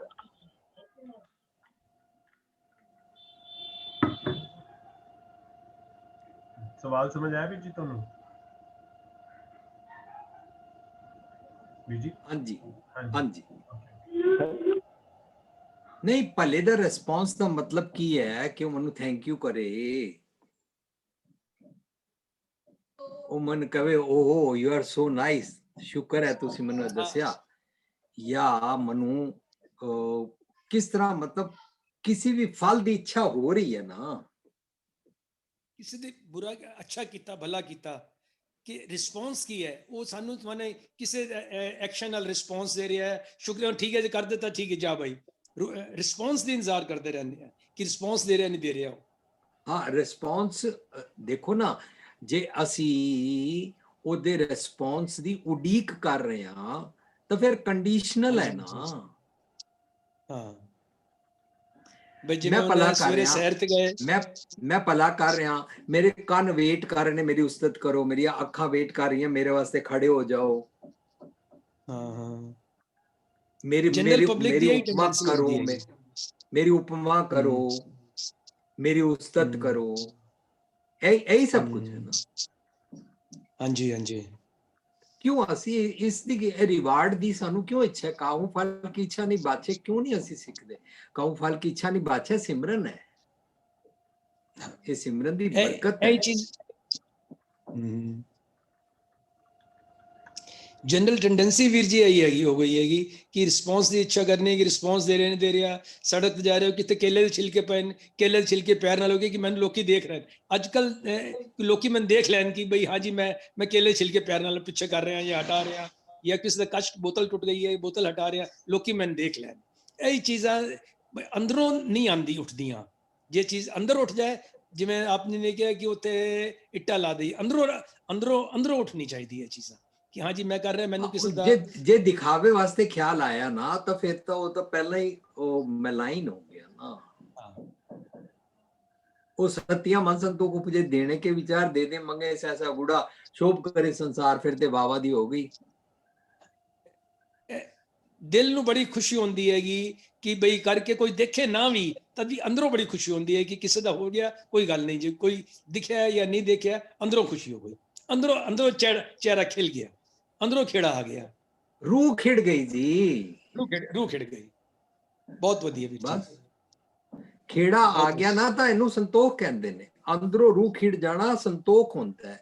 ਨਾਮੇ ਦੇਖ ਨਾਰਾਇਣ ਹੱਸੈ, ਸਾਡਾ ਸੰਤੋਖ ਸੈਮੀਨਾਰ ਵਿੱਚ ਅਸੀਂ ਇਹੀ ਸਮਝਿਆ। ਹਾਂਜੀ ਵੀਰ ਜੀ, ਹੱਸੈ ਦਾ ਮਤਲਬ ਦੰਦ ਕੱਢ ਕੇ ਨਹੀਂ ਹੈ, ਹੱਸੈ ਦਾ ਮਤਲਬ ਹੈ ਅੰਦਰ ਸੰਤੋਖ ਦਾ ਮਤਲਬ ਖੇੜਾ ਆ ਗਿਆ, ਅੰਦਰ ਦਾ ਮੇਰਾ ਖਿੜ ਗਿਆ, ਮਨ ਖਿੜਿਆ ਹਰਿਆ ਬਾਗ ਹੋ ਗਿਆ। एक साखी पहले बनी है जिस वेले मैं छोटी एक मिनट लांगा वीर जी इजाजत होवे तां। एक साखी बनी है कि जिस वेले राम सेतु बनया सी गिलहरियां अपनी मिट्टी जाके मैं मिट्टी लोट के जाके समुंदर मैं वापस डुबकी वेंदे कि समुंदर सुका देंगे, असी समुंदर सुका देंगे। वो भी भला चाह रही सी किसी का कि भला हो जाए, समुंदर सुक जाए, पर उन्होंने दी मिट्टी दा हुंदा कोई अज भी गिलहरी दे शरीर ते पूरे निशान है।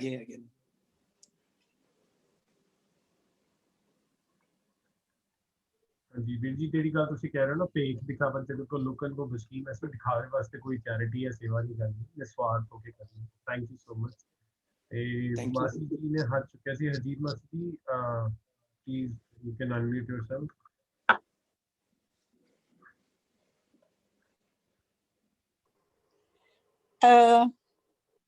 ਵਾਹਿਗੁਰੂ ਜੀ ਕਾ ਖਾਲਸਾ, ਵਾਹਿਗੁਰੂ ਜੀ ਕੀ ਫਤਿਹ ਜੀ।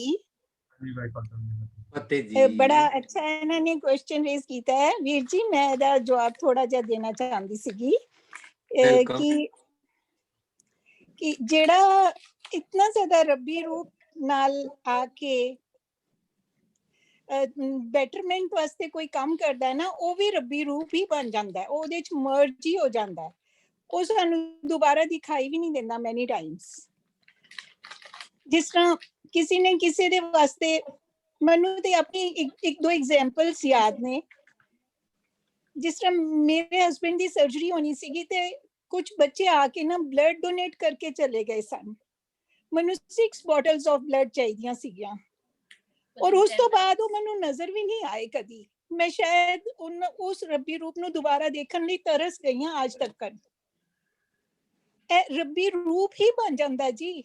ਜਿਸ ਤਰ੍ਹਾਂ ਅਸੀਂ ਕਹਿੰਦੇ ਹਾਂ ਨਾ, ਰਾਮ ਰਾਮ तुझ में भी राम मुझ में भी Ram, it is like that। जेड़ा बहुत ज्यादा नेकी कर देंदा ना, वो रब्बी रूप बन जाता वीर जी। That's all। थैंक यू मासी जी। तो ਜਿਹੜੀ ਗੱਲ ਅਸੀਂ ਸਿੱਖ ਰਹੇ ਹਾਂ, again I would like to request everybody ਕਿ ਅਸੀਂ ਨਾ ਫੋਕਸ ਆਪਣਾ ਆਪਣੇ ਉੱਪਰ ਰੱਖਾਂਗੇ ਨਾ ਤੇ ਸਮਾਜ ਵਿੱਚ ਕੀ ਗਲਤ ਹੋ ਰਿਹਾ, ਕੀ ਸਹੀ ਹੋ ਰਿਹਾ, ਉਹਦੇ ਬਾਰੇ ਘੱਟ ਸੋਚਾਂਗੇ। ਮੇਰੇ ਅੰਦਰ ਜਿਹੜਾ ਮੇਰਾ ਅੰਦਰ ਦਾ ਸਮਾਜ, ਮੇਰੇ ਅੰਦਰ ਦਾ ਜਿਹੜਾ ਜਗਤ ਹੈਗਾ, ਉਹਦੇ ਅੰਦਰ ਕੀ ਸਹੀ ਔਰ ਕੀ ਗਲਤ ਹੋ ਰਿਹਾ, ਉਹਦੇ ਬਾਰੇ ਜਦੋਂ ਐਨਾਲਿਸਿਸ ਵੱਧ ਜਾਏਗੀ ਨਾ, ਤਾਂ ਸਾਡਾ ਬਾਹਰ ਮੁਖੀ ਜਿਹੜਾ ਨਜ਼ਰੀਆ ਉਹ ਚੇਂਜ ਹੋ ਕੇ ਨਾ ਅੰਤਰਮੁਖੀ ਹੋ ਜਾਏਗਾ। ਮਨ ਤੂੰ ਜੋਤ ਸਰੂਪ ਹੈ, ਆਪਣਾ ਮੂਲ ਪਛਾਣ ਮਨ ਹਰਜੀ ਤੇਰੇ ਨਾਲ ਹੈ ਵਾਲੀ ਗੱਲ ਸਾਨੂੰ ਸਮਝ ਆ ਜਾਏਗੀ। We have to realise and we have to analyze and we have to channelize our energies towards something for the betterment of society। ਜਿਹਦੇ ਵਾਸਤੇ ਮੈਂ ਆਪਣਾ ਕਰੈਕਟਰ ਉੱਚਾ ਕਰਾਂਗਾ, ਆਪਣੇ ਆਚਰਣ ਨੂੰ ਉੱਚਾ ਕਰਕੇ, ਕਿਉਂਕਿ ਸਾਡਾ ਸਾਰਾ ਐਫਰਟ ਹੀ ਇਸੇ ਵੱਲ ਹੈ ਕਿ ਲਿਵਿੰਗ ਟ੍ਰੇਜਰ ਸਾਰਾ ਜਿਹੜਾ ਫੋਕਸ ਹੈਗਾ, ਅਸੀਂ ਆਪਣੇ ਆਪ ਨੂੰ ਗੁਰਬਾਣੀ ਦੇ ਉੱਤੇ ਕਿਵੇਂ ਜੀਵਨ ਜਾਂਚ ਸਿੱਖਣੀ ਹੈਗੀ। We have to learn this. The living treasure ਤਾਂ ਹੀ ਇਹਦਾ ਨਾਂ ਹੈਗਾ ਕਿ ਅਸੀਂ ਆਪਣਾ ਖਜ਼ਾਨਾ ਅੰਦਰੋਂ ਕੱਢਣਾ ਹੈ ਤੇ ਉਹਨੂੰ ਦੁਨੀਆ ਦੇ ਨਾਲ ਵੰਡਣਾ। ਹਮ ਧੰਨਵੰਤ ਭਾਗਟ ਸਚਨਾਈ ਹਰ ਗੁਣ ਗਾਏ ਸਹਿਜ ਸਮਾਈ ਚ ਸ਼ਬਦ ਵਿੱਚ ਇਹੀ ਸਮਝਦੇ ਹਾਂ, ਖਾਵੈ ਖਰਚੈ ਰਲ ਮਿਲ ਭਾਈ ਟੋਟ ਨਾ ਆਵੇ ਬਦੂ ਦੇ। ਸੋ ਸਾਡੇ ਅੰਦਰ ਜਦੋਂ ਇਹ ਖੇੜਾ ਖੁਸ਼ੀ ਅੰਦਰ ਆਏਗੀ ਨਾ, ਤਾਂ ਮੈਂ ਪੜ੍ਹ ਰਿਹਾ ਸੀਗਾ ਕਿ ਹਾਰਵਰਡ ਯੂਨੀਵਰਸਿਟੀ ਵਿੱਚ ਪਿਛਲੇ 75 ਸਾਲਾਂ ਤੋਂ ਇੱਕ ਇਹ ਸੋਚ ਚੱਲ ਰਹੀ ਹੈ, ਇੱਕ ਰਿਸਰਚ ਚੱਲ ਰਹੀ ਹੈ ਕਿ ਕਿਹੜਾ ਮਨੁੱਖ ਸਭ ਤੋਂ ਜ਼ਿਆਦਾ ਖੁਸ਼ ਹੈ।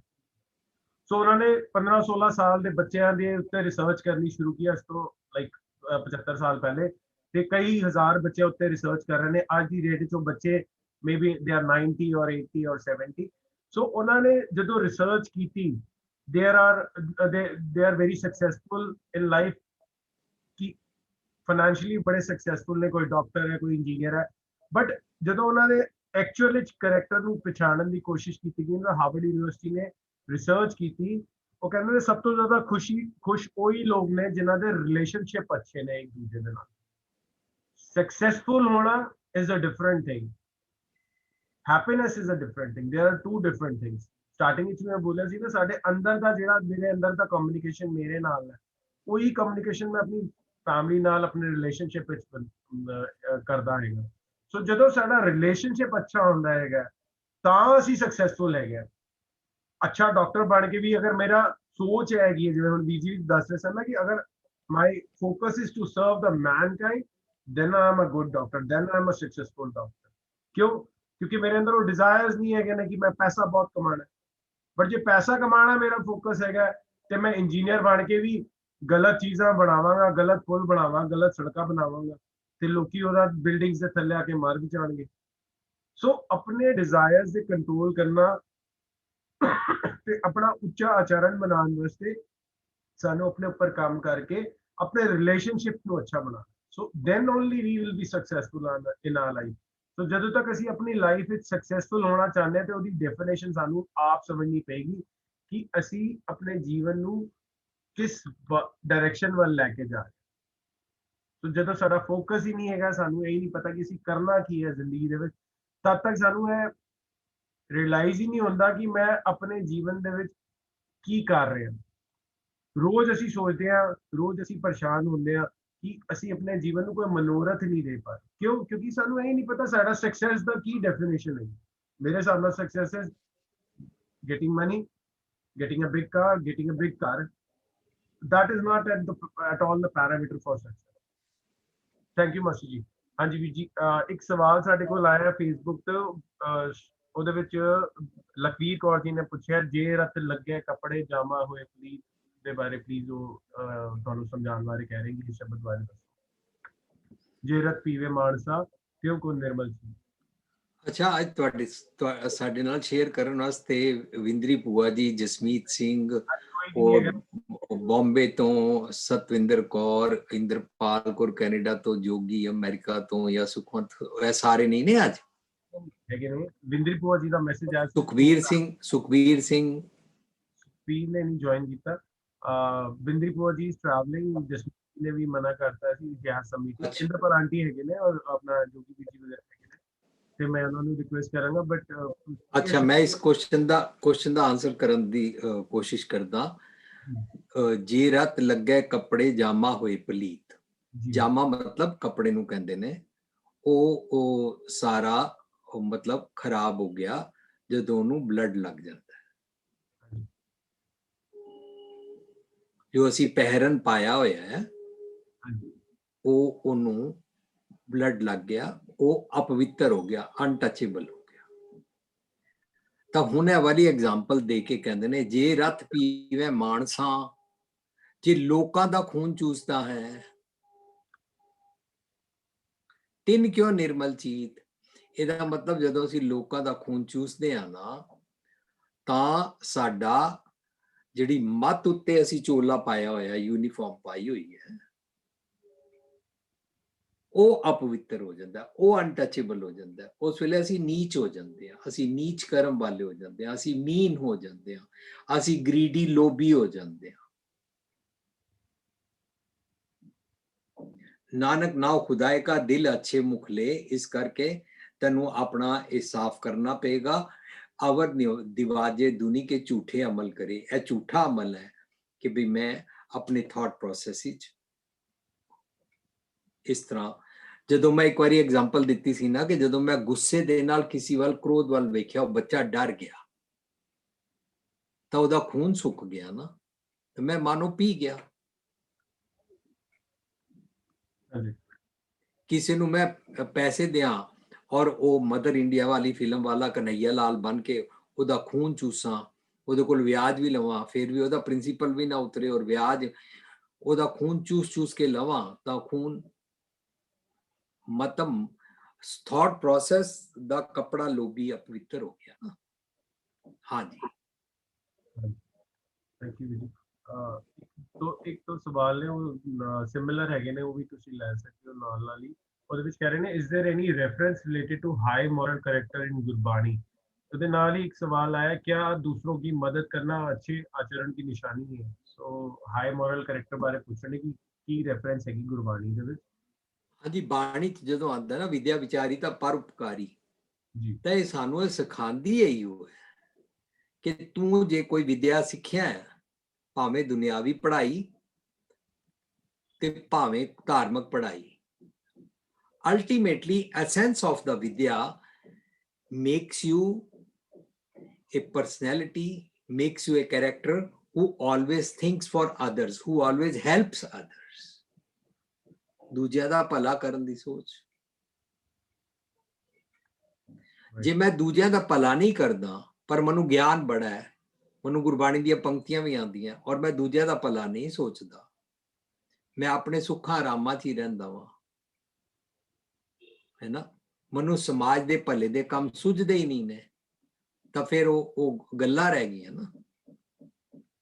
ਸੋ ਜੇ ਮੈਂ ਧਰਮ ਕਮਾਉਣਾ ਚਾਹੁੰਦਾ ਹਾਂ ਤਾਂ ਮੈਨੂੰ ਹਮੇਸ਼ਾ ਦੂਜਿਆਂ ਦੇ ਭਲੇ ਵਾਸਤੇ, ਇਹੀ ਤਾਂ 26 ਜਨਵਰੀ ਦਾ ਸੈਮੀਨਾਰ ਹੈ Jujhar ji, how to earn spiritual qualities for the universal brotherhood। ਇਹੀ ਸਾਡਾ ਸੈਮੀਨਾਰ ਹੈ, spiritual earning for universal brotherhood। ਇਹਨੂੰ ਹੱਕ ਦੀ ਕਮਾਈ ਕਹਿੰਦੇ ਨੇ। ਹਾਂਜੀ, ਇਹਦੇ ਵਾਸਤੇ ਸਾਰਿਆਂ ਨੂੰ ਇਨਵੀਟੇਸ਼ਨ ਹੈ, ਆਲ ਓਵਰ ਦਾ ਵਰਲਡ। ਟਾਈਮਿੰਗ ਥੱਲੇ ਲਿਖੀ ਹੋਈ ਹੈ, ਇੰਡੀਅਨ ਟਾਈਮ ਤੇ 4:30 PM 26 January. This will be live on YouTube ਤੇ ਅਸੀਂ ਜ਼ੂਮ ਤੇ ਨਹੀਂ ਕਰਾਂਗੇ ਬਿਕਾਜ਼ ਆਫ ਸਮ ਕੰਸਟ੍ਰੇਨਟਸ। ਤੇ ਇਹ ਲਾਈਵ ਵੈਬਿਨਾਰ ਆਏਗਾ YouTube ਤੇ, ਤੁਹਾਨੂੰ ਲਿੰਕ ਇਹ ਵਾਲਾ ਮਿਲ ਜਾਏਗਾ, ਅਸੀਂ ਅਪਲੋਡ ਕਰਾਂਗੇ। ਤੋ ਜੋ ਸਾਡਾ ਚੈਨਲ ਹੈਗਾ ਦ ਲਿਵਿੰਗ ਟ੍ਰੈਜਰ, ਉਸੇ ਤੇ ਅਸੀਂ ਸ਼ਾਮੀ 4:30 ਵਜੇ ਇੰਡੀਅਨ ਸਟੈਂਡਰਡ ਟਾਈਮ, UK ਦੇ ਟਾਈਮ ਤੇ, ਲੰਡਨ ਟਾਈਮ ਤੇ 12 ਵਜੇ ਦੁਪਹਿਰੀ, ਤੇ Sydney time 9 PM and New York time 7 AM ਅਸੀਂ ਇਸ ਨੂੰ ਟੈਲੀਕਾਸਟ ਕਰਾਂਗੇ। आई थिंक अगर एक टाइमिंग्स चेंज है ने, मैं शायद पुराना बूस्टर चुक लिया है। 11 बजे यूके टाइम होएगा, 10 बजे Sydney time and 6 AM New York time होगा, बिकॉज़ टाइम चेंज हो चुका है, मैं नहीं चेंज किया। पर इंडियन टाइम 4:30 PM 4:30 PM। हाँ जी। मैं रिक्वेस्ट करूंगा इंद्रपाल आंटी ਨੂੰ ਪਲੀਜ਼ ਉਹ ਆਪਣੇ ਆਪ ਨੂੰ ਅਨਮਿਊਟ ਕਰਨ ਤੇ ਅੱਜ ਦੇ ਟੌਪਿਕ ਬਾਰੇ ਸਾਡੇ ਨਾਲ ਸੋਚ ਪਾਉਣ। IP aunty. ਵਾਹਿਗੁਰੂ ਜੀ ਕਾ ਖਾਲਸਾ, ਵਾਹਿਗੁਰੂ ਜੀ ਕੀ ਫਤਿਹ। ਆਵਾਜ਼ ਦਾ ਵੋਲਿਊਮ ਠੀਕ ਹੈ ਜੀ? ਸਿਮਰਨ ਦੀਆਂ ਬਰਕਤਾਂ ਦੀ ਲੜੀ ਵਿੱਚ ਕਾਮਾਦਿਕ ਰੁਚੀਆਂ ਤੇ ਕਾਬੂ ਪਾਣਾ। ਇਸ ਟੌਪਿਕ ਵਿੱਚ ਔਰ ਪਿਛਲੇ ਟੌਪਿਕਸ ਜੇਕਰ ਸਾਰਿਆਂ ਦੀਆਂ ਡਾਟਸ ਨੂੰ ਅਸੀਂ ਕਨੈਕਟ ਕਰੀਏ ਤਾਂ ਡੈਫੀਨੇਟਲੀ ਓਵਰਲੈਪ ਕਰਦੀਆਂ ਨੇ। ਓਵਰਲੈਪ ਦਾ ਮਤਲਬ ਕੀ ਹੈ ਕਿ ਜੇ ਇੱਕ ਚੀਜ਼, ਇੱਕ ਕਿਨਾਰਾ, ਇੱਕ ਸਿਰਾ ਜੇਕਰ ਅਸੀਂ ਪਰਫੈਕਸ਼ਨ ਦੇ ਵਿੱਚ ਔਰ ਨੀਅਰ ਟੂ ਦਾ ਪਰਫੈਕਸ਼ਨ ਹੱਥ ਵਿੱਚ ਕੈਚ ਕਰ ਲੈਂਦੇ ਹਾਂ ਤਾਂ ਅਸੀਂ ਸਾਰਿਆਂ ਨੂੰ ਨਾ ਉਹਦੇ ਨਾਲ ਮੇਲ ਕੇ ਟੁਕਾ ਕੇ ਨਾ ਸੋਲੂਸ਼ਨਸ ਪਾ ਸਕਦੇ ਹਾਂ। ਕਈ ਵਾਰੀ ਕੀ ਹੁੰਦਾ ਹੈ ਕਿ ਬਹੁਤ ਸਾਰੇ ਅਸੀਂ ਇਕੱਠੇ ਵਿੰਡੋਜ਼ ਖੋਲ ਦਿੰਦੇ ਹਾਂ ਤੇ ਕਨਫਿਊਜ਼ ਹੋ ਜਾਂਦੇ ਹਾਂ। ਸੋ ਫॉर एग्जांपल ਜਿਵੇਂ ਅੱਜ ਐਕਸਪਲੇਨ ਕੀਤਾ, ਬੜਾ ਸੋਹਣਾ ਸਟਾਰਟ ਹੋਇਆ ਕਿ desires obviously a very essential part of human being। ਹੁਣ ਇਕੋਨਮੀ ਨਾ ਚਲੇ ਜੇ desires ਨਾ ਹੋਣ, ਹੈ ਨਾ। ਤੁਸੀਂ ਬੜੇ ਸੋਹਣੇ ਕੱਪੜੇ ਪਾਏ ਹੋਏ ਹਨ, ਮੈਚਿੰਗ ਪਾਏ ਹਨ, everything right। desires are the motivation, are a good stimulant of life।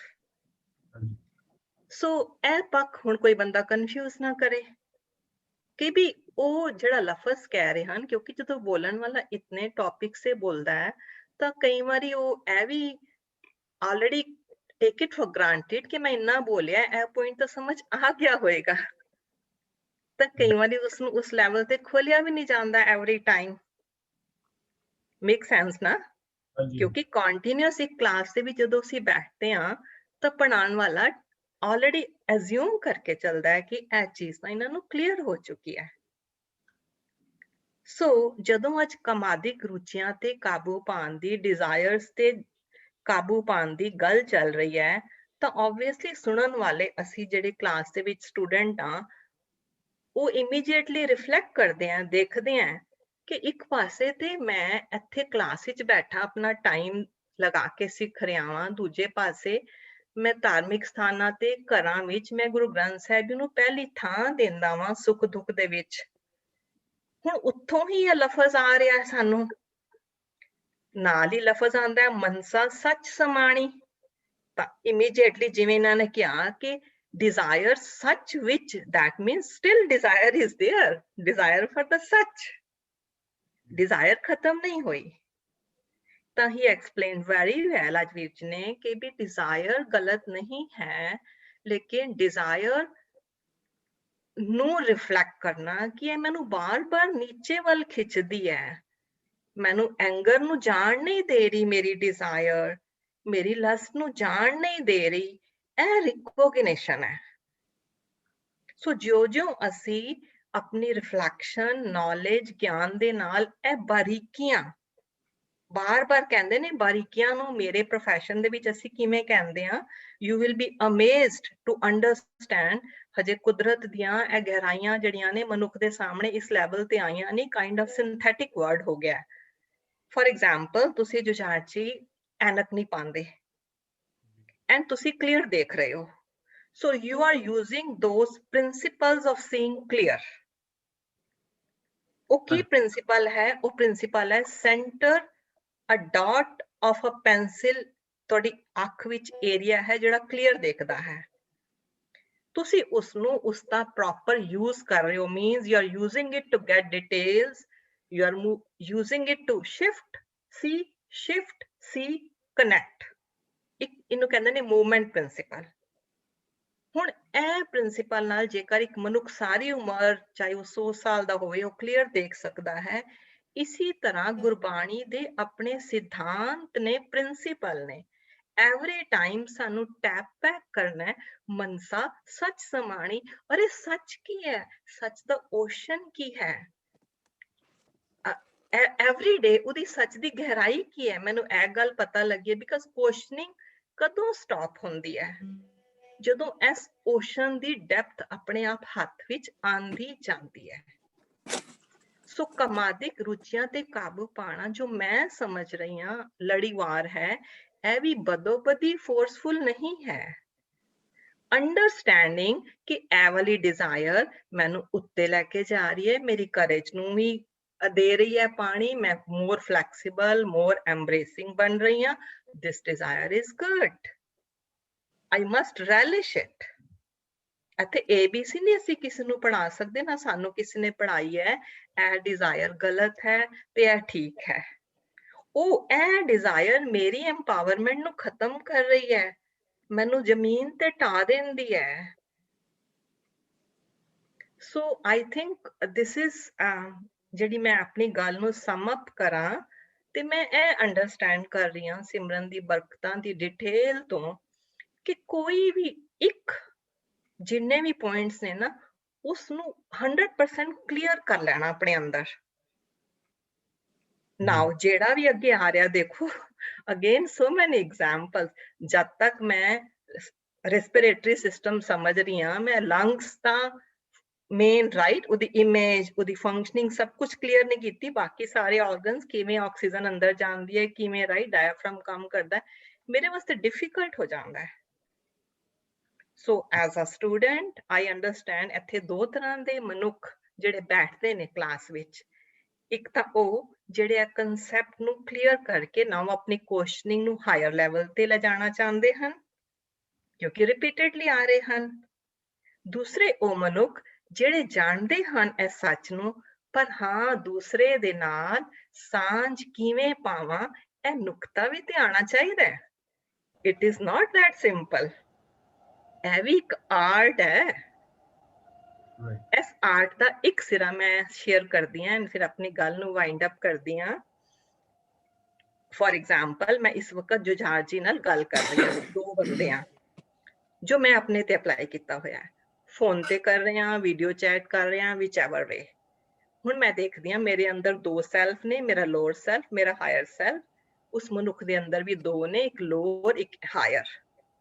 Okay, ਮੈਂ ਜਦੋਂ ਗੱਲ ਕਰਨੀ ਹੈ ਮੈਂ ਇਸ ਵਕਤ ਸੋਚਦੀ ਹਾਂ ਕਿ ਮੈਂ ਆਪਣੇ ਹਾਇਰ ਸੈਲਫ ਤੋਂ ਕਨੈਕਟ ਕਰ ਰਹੀ ਹਾਂ। ਮੇਰੀ ਬਿਜ਼ਨਸ ਟਾਕ ਹੈ ਤਾਂ ਵੀ ਸਕਸੈਸਫੁਲ ਹੋਏਗੀ, ਮੇਰੇ ਰਿਲੇਸ਼ਨਸ਼ਿਪ ਹੈ ਤਾਂ ਵੀ ਸਕਸੈਸਫੁਲ ਹੋਏਗੀ। ਪਰ ਪੁਆਇੰਟ ਇਸ ਕਿ ਮੈਂ ਉਸਦੇ ਲੋਅਰ ਸੈਲਫ ਨੂੰ ਨਹੀਂ ਕਨੈਕਟ ਕਰਾਂਗੀ। ਮੈਂ ਵੀ ਉਸ ਤੇ, ਚਾਹੇ ਉਹ ਬੰਦਾ ਆਪਣੇ ਲੋਅਰ ਸੈਲਫ ਨਾਲ ਜਿੰਦਾ ਹੋਵੇ, ਉਹ ਆਪਣੇ ਮੈਨੀਫੈਸਟ ਨਾ ਕਰਦਾ ਹੋਵੇ ਹਾਇਰ ਸੈਲਫ ਨੂੰ, ਲੇਕਿਨ ਮੈਂ ਕੋਸ਼ਿਸ਼ ਕਰਦੀ ਹਾਂ ਕਿ ਉੱਥੇ ਕਨੈਕਟ ਕਰਕੇ ਗੱਲ ਸ਼ੁਰੂ ਕਰਾਂ।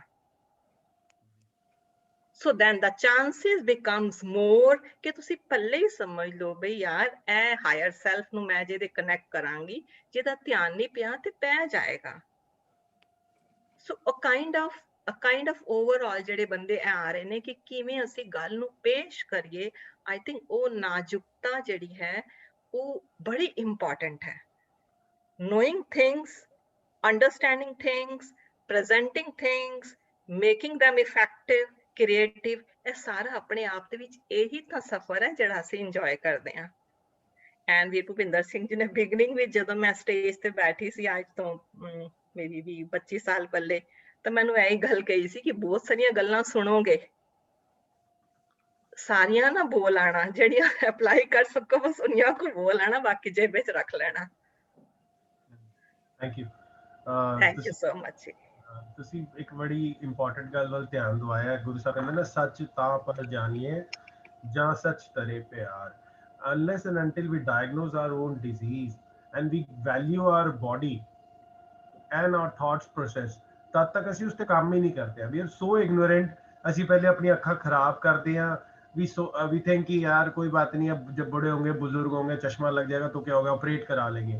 We keep on ignoring and we keep on ignoring, and ਜਦੋਂ ਸਾਨੂੰ ਪ੍ਰੋਬਲਮਸ ਹੁੰਦੀਆਂ, ਸਾਨੂੰ ਕਮਰ ਦਰਦ ਹੁੰਦੀ ਹੈ, ਸਾਨੂੰ ਸਾਡਾ ਢਿੱਡ ਵੱਧ ਜਾਂਦਾ ਹੈ, ਅਸੀਂ ਐਕਸਰਸਾਈਜ਼ ਨਹੀਂ ਕਰਦੇ ਹਾਂ, ਸੋ ਵੀ ਸਫਰ ਅ ਲੋਟ ਵਿਦ ਸੋ ਮੈਨੀ ਡਿਜ਼ੀਜ਼ਸ।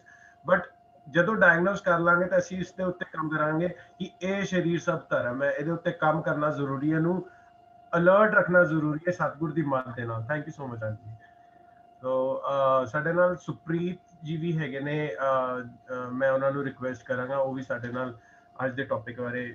ਡਾਕਟਰ ਸੁਪ੍ਰੀਤ, ਪਲੀਜ਼ ਸਾਂਝ ਪਾਣ। ਜੀ ਪਲੀਜ਼ ਅਨਮਿਊਟ। ਹਾਂਜੀ, ਥੈਂਕ ਯੂ ਜੁਝਾਰ ਜੀ ਮੈਨੂੰ ਇਨਵਾਈਟ ਕਰਨ ਵਾਸਤੇ। ਤੁਸੀਂ ਛੁਪੇ ਰਹਿੰਦੇ, ਮੈਂ ਹਮੇਸ਼ਾ ਤੁਹਾਨੂੰ ਰਿਕੁਐਸਟ ਕਰਦਾ, ਅੱਜ ਮੈਂ ਫੜ ਲਿਆ ਤੁਹਾਨੂੰ। Thank you. ਥੈਂਕ ਯੂ ਜੀ। ਪਲੀਜ਼। ਅੱਜ ਵੀਰ ਜੀ ਬਹੁਤ ਅੱਛਾ ਟੌਪਿਕ ਚੱਲ ਰਿਹਾ ਹੈ ਤੇ ਇਹਦੇ ਵਿੱਚ ਮੈਂ ਸਿਰਫ ਇੱਕੋ ਹੀ ਐਡੀਸ਼ਨ ਕਰਨੀ ਚਾਹਾਂਗਾ, ਜਿਹੜੀ ਕਿ ਸਿਰਫ 1 ਮਿੰਟ ਦੀ ਹੈ। ਜਿਹੜੀ ਵੀਰ ਜੀ ਨਾ ਬਾਰ-ਬਾਰ ਗੱਲ ਰਿਪੀਟ ਕਰਦੇ ਨੇ, ਜਿਵੇਂ ਹੁਣੇ ਤੁਸੀਂ ਕਹਿ ਰਹੇ ਸੋ ਨਾ ਡਾਇਗਨੋਸ ਬਾਰੇ, ਜਦ ਤੱਕ ਮੈਂ ਸਮਝਾਂਗਾ ਨਹੀਂ ਨਾ ਮੈਂ ਬਿਮਾਰ ਹਾਂ, ਮੈਂ ਡਾਕਟਰ ਕੋਲ ਹੀ ਨਹੀਂ ਜਾਵਾਂਗਾ।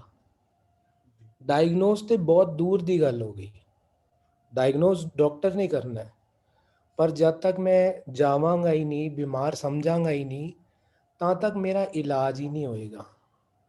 ਤੇ ਉਹਦੇ ਵਾਸਤੇ ਸਾਨੂੰ ਗੁਰਬਾਣੀ ਤੋਂ ਹੀ ਸਮਝ ਆਉਂਦੀ ਹੈ ਕਿ ਅਸੀਂ ਬਿਮਾਰ ਹਾਂ। ਔਰ ਉਹਦੇ ਵਾਸਤੇ ਤੁਸੀਂ ਹੁਣੇ ਥੋੜੀ ਦੇਰ ਪਹਿਲੇ ਗੱਲ ਕੀਤੀ ਸੀ ਕਿ ਜਦੋਂ ਸਾਡੇ ਵਿੱਚੋਂ ਇਹ ਚੀਜ਼ਾਂ ਨਿਕਲ ਜਾਣਗੀਆਂ, ਹੈ ਨਾ, ਤੇ ਅਸੀਂ ਟਰੈਕ ਤੇ ਆਵਾਂਗੇ। ਇੱਧਰ ਹੀ ਛੋਟਾ ਜਿਹਾ ਐਡੀਸ਼ਨ ਚਾਹਾਂਗਾ ਕਿ ਜਦੋਂ ਅਸੀਂ ਇਹ ਚੀਜ਼ਾਂ ਨੂੰ ਨਿਕਾਲਣਾ ਚਾਹਾਂਗੇ ਤਾਂ ਇਹ ਚੀਜ਼ਾਂ ਨਿਕਲਣਗੀਆਂ, ਕਿਉਂਕਿ ਮੈਂ ਫੀਲ ਕਰਾਂਗਾ ਨਾ ਮੈਂ ਬਿਮਾਰ ਹਾਂ, ਫਿਰ ਮੈਂ ਡਾਕਟਰ ਕੋਲ ਜਾਵਾਂਗਾ, ਦਵਾਈ ਖਾਵਾਂਗਾ, ਫਿਰ ਮੇਰੀ ਸਿਹਤ ਠੀਕ ਹੋਏਗੀ। ਔਰ ਜੇ ਮੇਰੀ ਸਿਹਤ ਠੀਕ ਹੋ ਜਾਂਦੀ ਹੈ ਤੇ ਮੈਨੂੰ ਬਹੁਤ ਖੁਸ਼ ਹੋਣਾ ਚਾਹੀਦਾ ਕਿ ਮੈਂ ਆਪਣੀ ਸਿਹਤ ਠੀਕ ਕਰ ਲਈ, ਪਰ ਉਸ ਤੋਂ ਪਹਿਲੇ ਮੈਨੂੰ ਇਹ ਅੰਡਰਸਟੈਂਡ ਵੀ ਕਰਨਾ ਚਾਹੀਦਾ ਕਿ ਮੇਰੀ ਸਿਹਤ ਠੀਕ ਹੀ ਰਹਿਣੀ ਚਾਹੀਦੀ ਸੀ, ਮੈਂ ਆਪਣੇ ਆਪ ਨੂੰ ਬਿਮਾਰ ਹੀ ਕਿਉਂ ਕਰ ਰਿਹਾ ਹਾਂ। ਮੈਂ ਆਪਣੇ ਆਪ ਨੂੰ ਬਿਮਾਰ ਕਿਉਂ ਕੀਤਾ ਕਿ ਮੈਨੂੰ ਡਾਕਟਰ ਕੋਲ ਜਾਣਾ ਪਿਆ। ਮੈਂ ਪਹਿਲੇ ਹੀ ਡਾਕਟਰ ਦੀ ਸਲਾਹ ਲੈ ਲਵਾਂ ਤੇ ਡਾਕਟਰ ਦੀ ਸਲਾਹ ਲੈ ਕੇ ਆਪਣੇ ਆਪ ਨੂੰ ਹਮੇਸ਼ਾ ਹੀ ਠੀਕ ਰੱਖਾਂ ਨਾ, ਮੈਂ ਬਿਮਾਰ ਹੋਵਾਂਗਾ ਹੀ ਨਹੀਂ। ਔਰ ਜਦ ਮੈਂ ਬਿਮਾਰ ਹੋਵਾਂਗਾ ਹੀ ਨਹੀਂ, ਮੈਂ ਆਪਣੇ ਪਰਿਵਾਰ ਦੀ ਵੀ ਸਾਰੀ ਚੀਜ਼ਾਂ ਕਰ ਪਾਵਾਂਗਾ, ਮੈਂ ਆਪਣੇ ਆਸ-ਪਾਸ ਦੀ ਵੀ ਕਰ ਪਾਵਾਂਗਾ। ਮੇਨ ਮੁੱਦਾ ਇੱਧਰ ਹੈ ਵੇ ਕਿ ਮੈਂ ਆਪਣੇ ਅੰਦਰੋਂ ਵਾਈਸਿਸ ਨੂੰ ਕੱਢ ਪਾਵਾਂਗਾ ਔਰ ਵਰਚਿਊਜ਼ ਨੂੰ ਪਾ ਪਾਵਾਂਗਾ। ਥੈਂਕ ਯੂ ਜੁਝਾਰ ਜੀ। ਥੈਂਕ ਯੂ ਡਾਕਟਰ ਸਾਹਿਬ। ਬਹੁਤ ਵੈਲਿਡ ਪੁਆਇੰਟ ਲਿਆ ਹੈ। ਅਸੀਂ ਜਿਹੜੀ ਵੀ ਗੱਲ ਕਰ ਰਹੇ ਹਾਂ ਆਈਪੀਆਈਟੀ ਵੀ ਇਹ ਕਹਿ ਰਹੇ ਸਨ, ਅਸੀਂ ਬਾਰ-ਬਾਰ ਇਹ ਵਾਲੀ ਕਿਉਰਿਓਸਿਟੀ ਲੈ ਕੇ ਸੇਮ ਸਵਾਲ ਅਕਸਰ ਸਾਡੇ ਸਾਹਮਣੇ ਆ ਜਾਂਦੇ ਨੇ। ਇਤਨੇ ਸਾਲਾਂ ਤੋਂ ਅਸੀਂ ਬਾਣੀ ਨੂੰ ਸਮਝ ਰਹੇ ਹਾਂ, ਲਿਵਿੰਗ ਟ੍ਰੈਜਡੀ ਗੁਰਬਾਣੀ ਨੂੰ ਆਪਣਾ ਆਧਾਰ ਬਣਾਉਣ ਦਾ ਕੋਸ਼ਿਸ਼ ਕਰ ਰਹੇ ਹਾਂ, ਬਟ ਡਿੱਗ ਕਿਉਂ ਜਾਂਦੇ ਆ? ਹੁਣੇ ਵੀ ਅੱਜ ਵੀ ਇਹ ਸਵਾਲ ਆਇਆ ਸੀਗਾ। ਸੋ ਮੈਨੂੰ ਲੱਗਦਾ ਹੈਗਾ ਕਿ ਅਸੀਂ ਨਾ ਡਾਕਟਰ ਕੋਲ ਆਉਂਦੇ ਹਾਂ, ਮੇਰਾ ਵੈਦ ਗੁਰੂ ਗੋਬਿੰਦਾ ਹੈਗਾ ਨਾ, ਅਸੀਂ ਡਾਕਟਰ ਕੋਲ ਆਉਂਦੇ ਹਾਂ, ਢਿੱਡ ਪੀੜ ਮੇਰੀ ਹੈਗੀ ਹੈ, ਮੈਂ ਕਹਿੰਦਾ ਦਵਾਈ ਮੇਰਾ ਬੱਚਾ ਖਾ ਲੇ, ਮੇਰੀ ਵਾਈਫ ਖਾ ਲੇ, ਮੇਰੀ ਫੈਮਿਲੀ ਖਾ ਲੇ ਤੇ ਮੇਰੀ ਢਿੱਡ ਪੀੜ ਠੀਕ ਹੋ ਜਾਏ। ਅਵਗੁਣ ਮੇਰੇ ਅੰਦਰ ਹੁੰਦੇ ਨੇ, ਮੈਂ ਦੂਜਿਆਂ ਵਿੱਚ ਅਵਗੁਣ ਦੇਖਦਾ। ਇੱਕ ਵਾਰੀ ਵਿੰਦਰੀ ਆਂਟੀ ਨੇ ਵੀ ਇਹ ਗੱਲ ਸਾਂਝ ਪਾਈ ਸੀ ਕਿ ਜਿਹੜਾ ਅਵਗੁਣ ਅਸੀਂ ਦੂਜਿਆਂ ਵਿੱਚ ਵੇਖਦੇ ਐਕਚੁਅਲੀ ਚ ਉਹ ਮੇਰੇ ਅੰਦਰ ਹੁੰਦਾ, ਤਾਂ ਹੀ ਮੈਨੂੰ ਨਜ਼ਰ ਆਉਂਦਾ ਹੈਗਾ। ਔਰ ਜਦੋਂ ਬਿਮਾਰੀ ਮੈਨੂੰ ਹੈ, ਡਾਕਟਰ ਕੋਲ ਮੈਂ ਆਇਆ, ਡਾਇਗਨੋਸ ਮੈਂ ਆਪਣਾ ਕਰਨਾ ਹੈ, ਜਿਵੇਂ ਸੁਪ੍ਰੀਤ ਜੀ ਕਹਿ ਰਹੇ ਸਨ, ਤੇ ਆਪਣੇ ਉੱਤੇ ਇਲਾਜ ਕਰਨ ਵਾਸਤੇ ਕੋੜੀ ਦਵਾਈ ਮੈਨੂੰ ਹੀ ਖਾਣੀ ਪਏਗੀ ਨਾ, ਮੈਨੂੰ ਆਪਣੀ ਹਿੰਮਤ ਛੱਡਣੀ ਪਏਗੀ, ਈਗੋ ਛੱਡਣੀ ਪਏਗੀ, ਆਪਣੇ ਵਿਕਾਰਾਂ ਨੂੰ ਛੱਡਣਾ ਪਏਗਾ, ਆਪਣੇ ਵਾਈਸਿਸ ਨੂੰ ਵਰਚੂਅਸ ਵੱਲ ਲੈ ਕੇ ਆਉਣਾ ਪਏਗਾ। ਸੋ ਥੈਂਕ ਯੂ ਡਾਕਟਰ ਸਾਹਿਬ, and I hope you will keep joining every week, and ਕੁਛ ਨਾ ਕੁਛ ਸਾਡੇ ਨਾਲ ਪਲੀਜ਼ ਸਾਂਝ ਪਾਇਆ ਕਰੋ ਜੀ। Thank you. ਹਾਂਜੀ, ਮੁਸਤਫਾ ਕਿਸੇ ਹੋਰ ਦਾ ਕੋਈ ਸਵਾਲ ਹੈ ਤੇ ਅਸੀਂ ਲੈ ਸਕਦੇ ਹਾਂ, ਜਾਂ ਕੋਈ ਹੋਰ ਸਾਂਝ ਪਾਣਾ ਚਾਹੁੰਦਾ? ਜੋਗੀ ਵੀ ਜੀ, ਇਫ ਯੂ ਆਰ देयर, ਔਰ ਸੁਖਵਨ ਭਜਾਈ ਜੀ, if you can unmute yourself.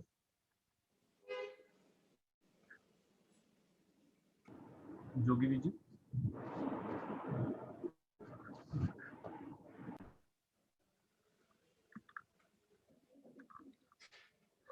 He is not able to unmute. Sukhwant ਭਜਾਈ ਜੀ, ਤੁਸੀਂ ਕੁਝ ਸਾਂਝ ਪਾਣਾ ਚਾਹੁੰਦੇ ਹੋ? Please unmute yourself. ਮੈਂ ਤੁਹਾਨੂੰ ਹਾਂਜੀ। सॉरी, मैं ना ड्राइव कर रही हूँ, मैं हुणे 10 मिनट बाद कर दी है। Thank you.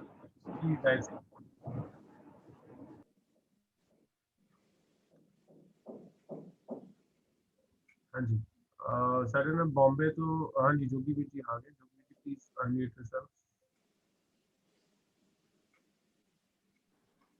जी जी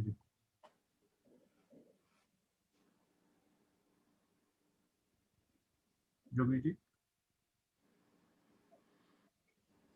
हाँ जी, हाँ जी, भाई खालसा जी बच्चे वाहिगुरू जी खालसा, वाहिगुरू जी की फतेह जी। अगेन हर तरीके नाल, बड़े तरीके नाल समझाने की कोशिश की जा रही है, पर असी थोड़े ढीठ होंदे हां कि असी समझदे नहीं, असी वही समझना चाहते हैं जो मेरा मन कहता है। कई क्लासेस लैंदे हां, कई लैक्चर सुनते हां, कई सब कुछ करते हैं, पर अंदरों ढीठ बने रहते हैं जब तक साडा वो सुभाव नहीं चेंज होता। भावें बाहर बारिश हो रही है पर मेरे वास्ते नहीं हो रही, तो साडा मन जिहड़ा मन कंडीशनल रहता है। कंडीशनल क्यों रहता है? जे मनिया मैं हर चीज की डेफिनेशन आप ही बना लेना। जिस तरह फॉर एग्जांपल अगर मेरी इनकम घट है, खर्चा ज्यादा है, तो मैं तां ही बरकत समझांगा जो मेरी इनकम बढ़ जाएगी। मेरी डेफिनेशन बरकत की नहीं है कि मेरी इनकम बढ़नी चाहिए है, जे मेरी हेल्थ ठीक नहीं है वो हेल्थ ठीक हो जाए, मैं उन्हीं बरकत समझदा। ਜਿਹੜੀਆਂ ਬਰਕਤਾਂ ਮੈਨੂੰ ਮਿਲੀਆਂ ਹੋਈਆਂ ਉਹ ਨਹੀਂ ਮੈਂ ਗਿਣਦਾ, ਜੋ ਮੇਰੇ ਕੋਲ ਨਹੀਂ ਹੈ ਉਹ ਗਿਣਦਾ ਰਹਿੰਦਾ। ਉਸ ਕਰਕੇ ਮੈਂ ਉਦਾਸ ਰਹਿੰਦਾ, ਮਾਯੂਸ ਰਹਿੰਦਾ, ਔਰ ਉਹੀ ਦਰਵਾਜ਼ੇ ਖੜਕਦਾ ਰਹਿੰਦਾ ਕਿ ਮੇਰੀ ਉਹ ਜ਼ਰੂਰਤ ਪੂਰੀ ਕਰੋ, ਜਾਂ ਬੰਦੇ ਲੱਭਦਾ ਰਹਿੰਦਾ ਜਾਂ ਕੋਈ ਨਾ ਕੋਈ, ਕਿਉਂਕਿ ਮੈਨੂੰ ਘਾਟਾ ਲੱਗਦਾ ਜਾਂ ਮਨੀ ਦਾ ਜਾਂ ਰਿਲੇਸ਼ਨਸ਼ਿਪ ਦਾ ਜਾਂ ਹੈਲਥ ਦਾ। ਮੈਂ ਇੱਕ ਨਾ ਇੱਕ ਇਸ਼ੂ ਜ਼ਰੂਰ ਬਣਾ ਕੇ ਰੱਖਦਾ ਔਰ ਮੈਂ ਉਹਦੇ 'ਚ ਹੀ ਬਿਜ਼ੀ ਰਹਿੰਦਾ। बाकी मेरे से कोई मतलब नहीं। तो मेरी डेफिनेशन बरकत की अपनी बनाई हुई है, ना कि जिहड़ी हैगी। इस करके मैं ठीक समझ नहीं आती कि अंदर मैं ढीठ हाँ। जब पहला एक्सप्लेन किया, जब तक अंदर कोमलता नहीं आएगी, तो रवीर जी ने, डॉक्टर साहब ने एक्सप्लेन किया अपनी कि भाई जब तक मैं नहीं समझा मैं बीमार हाँ, मैं डॉक्टर को नहीं जावांगा। जे जावांगा भी तो कहूँगा मुझे मैनू तुसीं यह दवाई दे दो। डॉक्टर वो है कि डॉक्टर मैं हाँ। ਅਸੀਂ ਜਾ ਕੇ ਵੀ ਡਾਕਟਰ ਨੂੰ ਕਹਿੰਦੇ ਜੀ ਇਹ ਦਵਾਈ ਦੇ ਦਿਵੋ ਮੈਨੂੰ। ਅਗੇਨ ਅਸੀਂ ਆਪਣਾ ਡਾਇਗਨੋਸ ਆਪ ਵੀ ਕਰ ਲੈਂਦੇ ਹਾਂ, ਫਿਰ ਡਾਕਟਰ ਵੀ ਬਣ ਜਾਂਦੇ ਹਾਂ। ਇਸ ਕਰਕੇ ਸਾਡਾ ਕੁਝ ਬਣਦਾ ਨਹੀਂ ਹੈ। ਜੇ ਅਸੀਂ ਸਿੰਪਲੀ ਕਹੀਏ ਕਿ ਅਸੀਂ ਬਿਮਾਰ ਹਾਂ, ਡਾਕਟਰ ਕੋਲ ਗਏ ਹਾਂ, ਜੋ ਡਾਕਟਰ ਦਵਾਈ ਦਿੱਤੀ ਉਹ ਖਾਣੀ ਹੈ, ਤਾਂ 99% ਸੇ ਠੀਕ ਹੋ ਜਾਵਾਂਗੇ। ਪਰ ਇਹ ਸਿੰਪਲ ਗੱਲ ਸਾਨੂੰ ਭਾਂਦੀ ਨਹੀਂ ਹੈ। ਅਸੀਂ ਚਾਹੁੰਦੇ ਡਾਕਟਰ ਮੇਰੀ ਮਰਜ਼ੀ ਦਵਾਈ ਦੇਵੇ ਔਰ ਮੈਂ ਜਲਦੀ ਠੀਕ ਹੋ ਜਾਵਾਂ। ਜੋ ਮੇਰੀ ਕਮੀ ਉਹ ਪੂਰੀ ਹੋ ਜਾਵੇ, जो कमी नहीं, जो मेरी जरूरत पूरी हो जाए, मेरी नीड। ਸੋ ਸਾਡੀ ਜਿਹੜੀ ਡੈਫੀਨੇਸ਼ਨ ਅਗੇਨ ਨੀਡ ਬੇਸ ਤੇ ਬਣੀ ਹੋਈ ਹੈ, ਉਹ ਸਾਨੂੰ ਨਾ ਅੱਗਾ ਵਧਣ ਨਹੀਂ ਦਿੰਦੀ। ਉਹ ਅਗਰ ਅਸੀਂ ਚੇਂਜ ਕਰ ਸਕੀਏ ਤਾਂ ਸਾਡੇ 'ਚ ਕਾਫੀ ਆ ਸਕਦੀ ਹੈ ਬੈਟਰਮੈਂਟ। ਇੰਨਾ ਹੀ ਮੈਂ ਸ਼ੇਅਰ ਕਰਨਾ ਚਾਹੁੰਦਾ ਸਾਂ। ਵਾਹਿਗੁਰੂ ਜੀ ਖਾਲਸਾ, ਵਾਹਿਗੁਰੂ ਜੀ ਕੀ ਫਤਿਹ। ਥੈਂਕ ਯੂ ਸੋ ਮਚ ਵੀਰ ਜੀ, ਹਰ ਵਾਰੀ ਇਸ ਤਰ੍ਹਾਂ ਤੁਸੀਂ ਇੱਕ ਕੋਈ ਨਾ ਕੋਈ ਗੋਲਡਨ ਟਿਪ ਸਾਨੂੰ ਫੜਾ ਦਿੰਦੇ ਹੋ। ਬਿਲਕੁਲ ਸਹੀ ਕਹਿ ਰਹੇ ਸੀ ਤੁਸੀਂ ਕਿ ਅਸੀਂ ਨਾ ਆਪਣੇ ਬਲੇਸਿੰਗਸ ਨੂੰ ਨਹੀਂ ਕਾਊਂਟ ਕਰਦੇ। ਸਾਨੂੰ 100 ਚੀਜ਼ਾਂ ਰੱਬ ਨੇ ਦਿੱਤੀਆਂ ਹੋਈਆਂ, ਉਹ ਨਹੀਂ ਕਾਊਂਟ ਕਰਦੇ। ਇੱਕ ਜਿਹੜਾ ਚੀਜ਼ ਨਹੀਂ ਮਿਲੀ ਸਾਨੂੰ, ਅਸੀਂ ਉਸਦੇ ਪਿੱਛੇ ਹੀ ਭੱਜਦੇ ਰਹਿੰਦੇ ਹਾਂ, ਉਹਦੇ ਪਿੱਛੇ ਹੀ ਦੌੜਦੇ ਰਹਿੰਦੇ ਹਾਂ। ਰੱਬ ਨੇ ਸਾਨੂੰ ਇਹ ਅਮੁੱਲ ਸਰੀਰ ਦਿੱਤਾ ਹੈ। ਅਸੀਂ ਸੋਚੀਏ ਅਗਰ ਹਸਪੀਟਲ ਜਾਂਦੇ ਹਾਂ, ਇੱਕ ਵਾਰੀ ਦੇ ਵਿੱਚ ਕਿੰਨਾ ਬਿੱਲ ਬਣ ਜਾਂਦਾ ਸਾਡਾ। ਜ਼ਰਾ ਜੀ ਬ੍ਰੇਨ ਹੈਮਰੇਜ ਹੋ ਜਾਏ, ਉਹਨੂੰ ਫਿਕਸ ਕਰਨ ਵਾਸਤੇ ਡਾਕਟਰਸ ਲੱਖਾਂ ਡਾਲਰਸ ਲੈ ਲੈਂਦੇ ਨੇ, but we cannot get it fixed the way God has given us. It is so ਅਮੁੱਲ। ਮੈਨੂੰ ਯਾਦ ਹੈ ਕੋਵਿਡ ਦੇ ਵਿੱਚ ਇੱਕ 80 ਸਾਲ ਦਾ ਬੰਦਾ ਇਟਲੀ ਦੇ ਵਿੱਚ ਜਦੋਂ ਉਹਨੂੰ ਬਿੱਲ ਦਿੱਤਾ ਗਿਆ ਤੇ ਉਹ ਰੋਣ ਲੱਗ ਗਿਆ, ਤੇ ਉਹਨਾਂ ਨੇ ਕਿਹਾ ਕੋਈ ਗੱਲ ਨਹੀਂ, if you cannot afford bill ਅਸੀਂ ਗਵਰਨਮੈਂਟ ਪੇ ਕਰ ਦੀ। ਕਹਿੰਦਾ ਨਹੀਂ, ਇਹ ਗੱਲ ਨਹੀਂ ਹੈਗੀ ਹੈ, ਮੈਂ ਆਮ ਅ ਰਿਚ ਗਾਇ, ਮੈਂ ਇਸ ਗੱਲ ਤੇ ਨਹੀਂ ਰੋ ਰਿਹਾ ਕਿ ਮੈਨੂੰ ਤੁਸੀਂ few $1,000 ਦਾ $80,000 ਦਾ ਬਿੱਲ ਦੇ ਦਿੱਤਾ, I can pay। ਬਟ ਉਹ ਸੋਚ ਰਿਹਾ ਸੀ, ਕਹਿੰਦਾ ਮੈਂ 80 ਸਾਲਾਂ ਦਾ ਹੋ ਗਿਆ, ਮੈਨੂੰ ਰੱਬ ਨੇ ਇੰਨੇ ਸਵਾਸ ਦਿੱਤੇ, $1 ਇੱਕ ਪੈਨੀ ਨਹੀਂ ਚਾਰਜ ਕੀਤੀ, ਤੁਸੀਂ ਮੈਨੂੰ 10 ਦਿਨ ਹਸਪੀਟਲ ਰੱਖ ਕੇ ਮੇਰੇ ਕੋਲ $80,000 ਲੈ ਰਹੇ ਹੋ। So I am just so thankful to God ਕਿ ਮੈਂ ਉਸ ਰੱਬ ਦਾ ਦਿੱਤਾ ਕਿਵੇਂ ਪੇ ਬੈਕ ਕਰ ਸਕਦਾ। ਮੈਨੂੰ ਅੱਜ ਰਿਅਲਾਈਜ਼ ਹੋ ਰਿਹਾ 80 ਸਾਲਾਂ ਦੇ ਵਿੱਚ। So we have to count our blessings ਕਿ ਅਸੀਂ ਕਿਤੇ ਬਲੇਸਡ ਹੈਗੇ ਹਾਂ, ਸਾਡੇ ਕੋਲ ਸਰੀਰ ਹੈਗਾ, ਅੱਖਾਂ ਹੈਗੀਆਂ, ਕੰਨ ਹੈਗਾ, ਸੋਚਣ ਦੀ ਸ਼ਕਤੀ ਹੈਗੀ ਹੈ। We are so blessed. Thank you ਜੀ। ਹਾਂਜੀ Sukhveer, thank you so much. Thank you ਜੀ, thank you.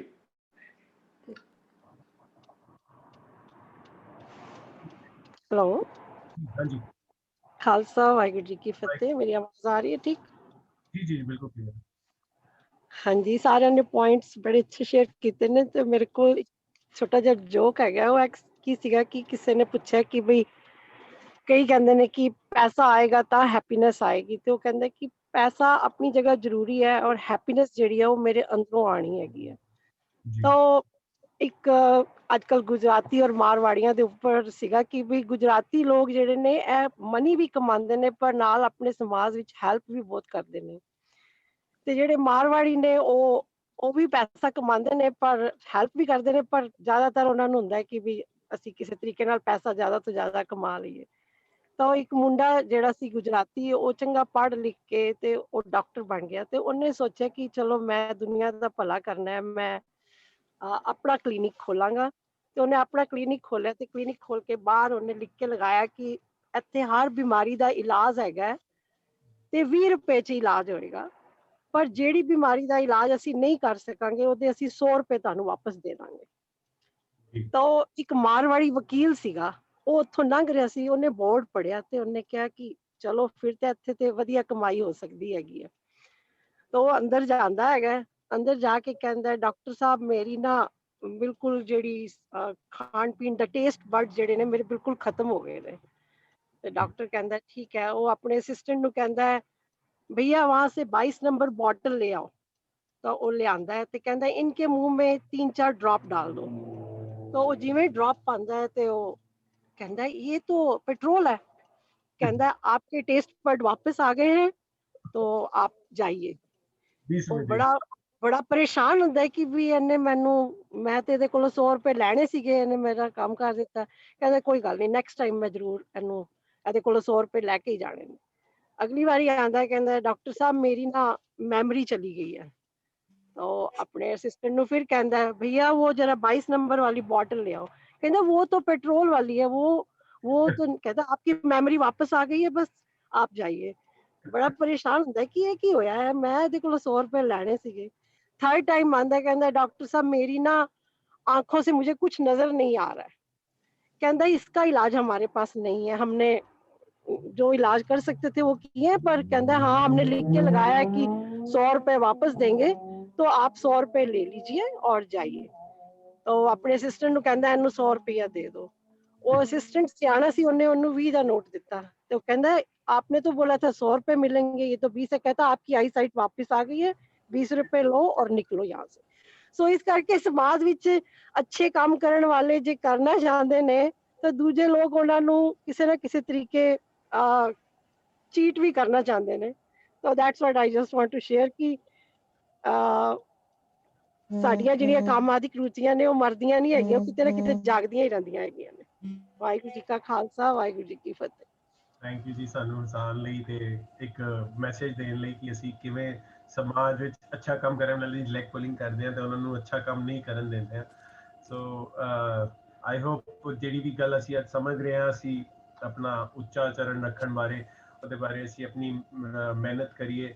So before we wind up, ਮੈਂ ਜਿਹੜੀ ਸੈਮੀਨਾਰ ਦੀ ਰਿਕੁਐਸਟ ਹੈ ਕਿ ਮੈਂ ਇੱਕ ਵਾਰੀ ਦੁਬਾਰਾ ਆਪਦੇ ਨਾਲ ਸਾਰੀ ਡਿਟੇਲ ਸਾਂਝ ਕਰ ਦਿੰਦਾ ਕਿ ਸਾਡਾ ਸੈਮੀਨਾਰ 26 ਜਨਵਰੀ ਨੂੰ which is Tuesday ਸ਼ਾਮੀ 4:30 ਵਜੇ ਇੰਡੀਅਨ ਟਾਈਮ ਤੇ ਅਸੀਂ ਪ੍ਰੋਗਰਾਮ ਕਰਾਂਗੇ। ਲਾਈਵ ਔਨ YouTube ਹੋਏਗਾ। So this time we are not going to be on Zoom like ਹਰ ਵਾਰੀ ਅਸੀਂ ਹੁੰਦੇ ਹਾਂ, because of certain problems we are facing like, ਤੇ ਉਹਦੇ ਕਰਕੇ ਅਸੀਂ ਸਿਰਫ YouTube ਤੇ ਹੀ ਲਾਈਵ ਹੋਵਾਂਗੇ, ਉਹਦੇ ਵਿੱਚ ਹੀ ਸਵਾਲ ਜਵਾਬ ਹੋਣਗੇ। ਸੋ ਸਭ ਨੂੰ ਰਿਕੁਐਸਟ ਹੈਗੀ ਹੈ ਕਿ ਮੈਕਸਿਮਮ ਆਪਣੇ ਸੋਸ਼ਲ ਮੀਡੀਆ ਪਲੇਟਫਾਰਮਸ ਤੇ ਇਸ ਨੂੰ ਸ਼ੇਅਰ ਕਰੋ। ਅਸੀਂ ਡਿਟੇਲ ਸਾਰੀ WhatsApp ਤੇ ਵੀ ਸਟੋਰ ਕਰਾਂਗੇ। ਸੋ ਮੈਕਸਿਮਮ ਇਸ ਮੈਸੇਜ ਨੂੰ ਪਹੁੰਚਾਈਏ ਦੁਨੀਆ ਤੱਕ, ਸੋ ਦੈਟ ਜਿਹੜੀ ਸਪਿਰਿਚੁਅਲ ਲਰਨਿੰਗ ਬਾਰੇ ਵੀਰ ਜੀ ਨੇ ਇੱਕ ਬਹੁਤ ਅੱਛਾ ਮੈਸੇਜ ਸਾਨੂੰ ਯੂਨੀਵਰਸਲ ਬ੍ਰਦਰਹੁੱਡ ਦਾ ਦੇਣਾ ਹੈ ਕਿ ਕਿਹੜੀ ਹੱਕ ਦੀ ਕਮਾਈ ਅਸੀਂ ਕਰਨੀ ਹੈ। ਅਸੀਂ ਇਹ ਟੌਪਿਕ ਡਿਟੇਲ ਵਿੱਚ ਲਿਆ ਸੀਗਾ ਸਿਮਰਨ ਦੀਆਂ ਬਰਕਤਾਂ ਵਿੱਚ, ਸ਼ਾਇਦ 5th ਜਾਂ 6th ਪ੍ਰੋਗਰਾਮ ਦੇ ਵਿੱਚ। ਉੱਥੋਂ ਹੀ ਵੀਰ ਜੀ ਨੇ ਇਹ ਪ੍ਰੋਗਰਾਮ ਦੇ ਸੈਮੀਨਾਰ ਕਰਨ ਬਾਰੇ ਸੋਚਿਆ ਕਿ ਇਹਨੂੰ ਮੈਂ ਡਿਟੇਲ ਵਿੱਚ 1.5-2 ਘੰਟੇ ਲਗਾ ਕੇ ਇਸ ਨੂੰ ਸਮਝਾਂਗੇ। So all of you are requested ਕਿ ਆਪਣੇ ਮੈਕਸਿਮਮ ਫੇਸਬੁੱਕ, ਇੰਸਟਾਗ੍ਰਾਮ, ਟਵਿੱਟਰ, ਜਿੱਥੇ ਵੀ ਤੁਸੀਂ ਹੈਗੇ ਹੋ, ਇਹ ਪੋਸਟਰ ਨੂੰ ਉੱਥੇ ਮੈਕਸਿਮਮ ਸੰਗਤਾਂ ਨਾਲ ਸਾਂਝ ਪਾਓ। WhatsApp ਤੇ ਆਪਣੇ ਗਰੁੱਪਸ ਵਿੱਚ ਫਲੋਟ ਕਰੋ ਕਿ ਅਸੀਂ 26 ਜਨਵਰੀ 4:30 PM Indian Standard Time and 11 AM UK time, 10 PM Sydney time and 6 AM New York time ਤੇ ਅਸੀਂ ਇਹ ਪ੍ਰੋਗਰਾਮ ਕਰਾਂਗੇ। ਤੋ ਸਾਰਿਆਂ ਨੇ ਰਿਕੁਐਸਟ ਹੈਗੀ ਹੈ ਕਿ ਅਸੀਂ ਇਸ ਨੂੰ ਸੰਗਤਾਂ ਨਾਲ ਸਾਂਝ ਪਾਈਏ। ਤੇ ਉਸ ਤੋਂ ਇਲਾਵਾ ਜਿਹੜਾ YouTube ਤੇ ਪ੍ਰੋਗਰਾਮ ਤੁਸੀਂ ਦੇਖ ਰਹੇ ਹੋ, ਉਹਦੇ ਵਿੱਚ ਵੀ ਆਪਣਾ ਕੰਟਰੀਬਿਊਸ਼ਨ ਪਾਓ, ਉਹਦੇ ਤੇ ਲਾਈਕ ਔਰ ਕਮੈਂਟ ਜ਼ਰੂਰ ਪਾਇਆ ਕਰੋ। ਉਹਦੇ ਨਾਲ ਸਾਨੂੰ ਵੀ ਉਤਸ਼ਾਹ ਮਿਲਦਾ ਹੈ ਤੇ ਸਾਡੀ ਜਿਹੜੀ YouTube ਤੇ ਰੇਟਿੰਗ ਹੈ ਉਹ ਵੀ ਇਨਕਰੀਜ਼ ਹੁੰਦੀ ਹੈਗੀ ਹੈ। ਇਸ ਤੋਂ ਇਲਾਵਾ ਜਿਹੜੇ ਵੀ ਸਾਡੇ ਪ੍ਰੋਜੈਕਟਸ ਹੈਗੇ ਨੇ, ਹਰ ਵਾਰੀ ਅਸੀਂ ਡਿਸਕਸ ਕਰਦੇ ਹਾਂ ਕਿ ਜਿਹੜੇ ਗੁਣਵੰਤ ਬੋਡੀ ਆਰਗਨ ਡੋਨੇਸ਼ਨ ਪ੍ਰੋਗਰਾਮ ਹੈ, ਅਸੀਂ ਉਸ ਦੇ ਉੱਤੇ ਕੰਮ ਕਰ ਰਹੇ ਹਾਂ। We are going to launch it very soon on the website.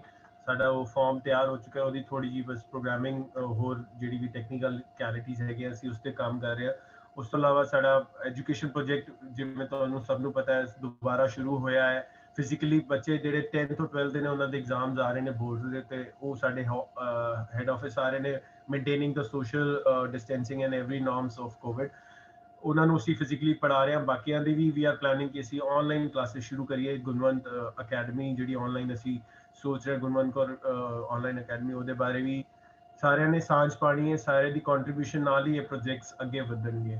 ਸੋ ਸਾਰਿਆਂ ਦਾ ਧੰਨਵਾਦ ਹੈ। ਮੈਂ ਵੀਰ ਜੀ ਨੂੰ ਰਿਕੁਐਸਟ ਕਰਾਂਗਾ ਕਿ ਸੰਗਤਾਂ ਨਾਲ ਰੂਬਰੂ ਹੋ ਕੇ ਅਸੀਂ ਕਲਾਸ ਨੂੰ ਵਾਈਂਡ ਅਪ ਕਰ ਸਕਦੇ ਹਾਂ। ਹਾਂਜੀ ਵੀਰ ਜੀ। ਜੀ ਵੀਰ। ਹਾਂਜੀ ਜੁਝਾਰ ਜੀ, ਤੁਸੀਂ ਸਾਰੇ ਪੁਆਇੰਟਸ ਦੱਸ ਵੀ ਦਿੱਤੇ ਨੇ, ਰੀਕੈਪ ਵੀ ਕਰ ਦਿੱਤਾ ਹੈ, 26 ਜਨਵਰੀ ਦੇ ਸੈਮੀਨਾਰ ਬਾਰੇ ਵੀ ਦੱਸ ਦਿੱਤਾ ਹੈ। ਸਭ ਅੱਗੇ ਰਿਕੁਐਸਟ ਹੈ ਕਿ 26 ਜਨਵਰੀ ਨੂੰ ਜ਼ਰੂਰ ਜੁਆਇਨ ਕਰਨਾ। ਆਪਣੇ ਹੋਰ ਪਰਿਵਾਰਾਂ ਨੂੰ, ਫਰੈਂਡਸ ਨੂੰ ਮੈਕਸਿਮਮ ਮੈਸੇਜ ਦਿਓ ਤਾਂ ਕਿ ਸਾਡਾ ਜਿਹੜਾ ਮੈਸੇਜ ਅਸੀਂ ਸਾਂਝ ਕਰਨਾ ਚਾਹੁੰਦੇ ਹੋ ਮੈਕਸਿਮਮ ਲੋਕੀ ਬੈਨੀਫਿਟ ਲੈ ਸਕਣ। ਸੋ ਅਸੀਂ ਅੱਜ ਇੱਥੇ ਇਹਨੂੰ ਸਮਾਪਤ ਕਰਦੇ ਹਾਂ। ਪਰ ਮੇਰੀ ਰਿਕੁਐਸਟ ਹੈ, ਜਿਸ ਤਰ੍ਹਾਂ ਸਾਨੂੰ ਵੋਲੰਟੀਅਰਸ ਚਾਹੀਦੇ ਨੇ, ਤਾਂ ਮਨਨਪ੍ਰੀਤ ਨੇ ਆਪਣੇ ਆਪ ਨੂੰ ਆਫਰ ਕੀਤਾ ਸੀ ਨਾ ਕਿ ਵੀ ਮੈਂ ਆਨਲਾਈਨ ਕੰਮ ਕਰਨ ਵਾਸਤੇ ਵੈਬਸਾਈਟ ਦੀ ਟੀਮ ਵਾਸਤੇ ਮਨਨਪ੍ਰੀਤ ਦੀ ਸ਼ੇਅਰਿੰਗ ਲੈ ਲਿਆ ਕਰੋ। ਔਰ ਸਾਡੇ ਨਾਲ ਬੜੇ ਪੁਰਾਣੇ ਮੈਂਬਰ ਧਨਵੰਤ ਸਿੰਘ ਜੀ ਹੁੰਦੇ ਨੇ, ਉਹਨਾਂ ਦੀ ਸ਼ੇਅਰਿੰਗ ਵੀ ਲੈ ਲਿਆ ਕਰੋ। ਉਹਨਾਂ ਨੂੰ ਪਹਿਲਾਂ ਪੁੱਛ ਲਓ ਲੈਣਾ ਚਾਹੁੰਦੇ ਨੇ ਤਾਂ ਹੁਣੇ ਉਹਨਾਂ ਦੀ ਸ਼ੇਅਰਿੰਗ ਲਓ ਪਲੀਜ਼। ਧਨਵੰਤ ਜੀ ਪਲੀਜ਼ ਤੁਸੀਂ ਵੀ ਕਰਕੇ ਆਪਣੇ ਆਪ ਸਾਡੇ ਨਾਲ ਅੱਜ ਦੇ ਟੌਪਿਕ ਬਾਰੇ ਸਾਂਝ ਪਾਓ ਪਲੀਜ਼। ਧੰਨਵਾਦ।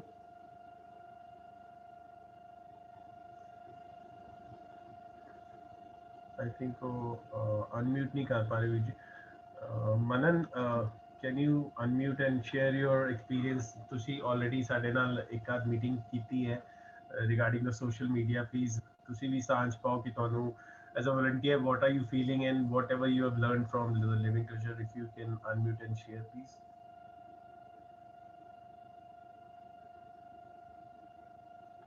Manan, are you there?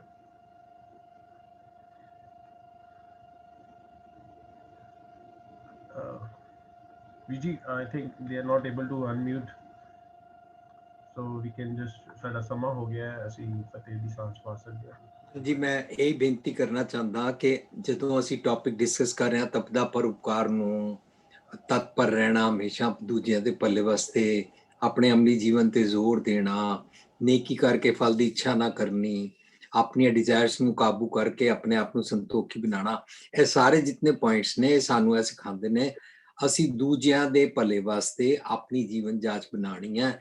ਪਹਿਲਾਂ ਮੈਂ ਆਪਣੇ ਮਨ ਨੂੰ ਸੰਤੋਖੀ ਬਣਾਵਾਂਗਾ, ਮਨ ਦਾ ਭਲਾ ਕਰਾਂਗਾ, ਪਰਉਪਕਾਰ ਕਰਾਂਗਾ, ਫਿਰ ਦੂਜਿਆਂ ਵਾਸਤੇ।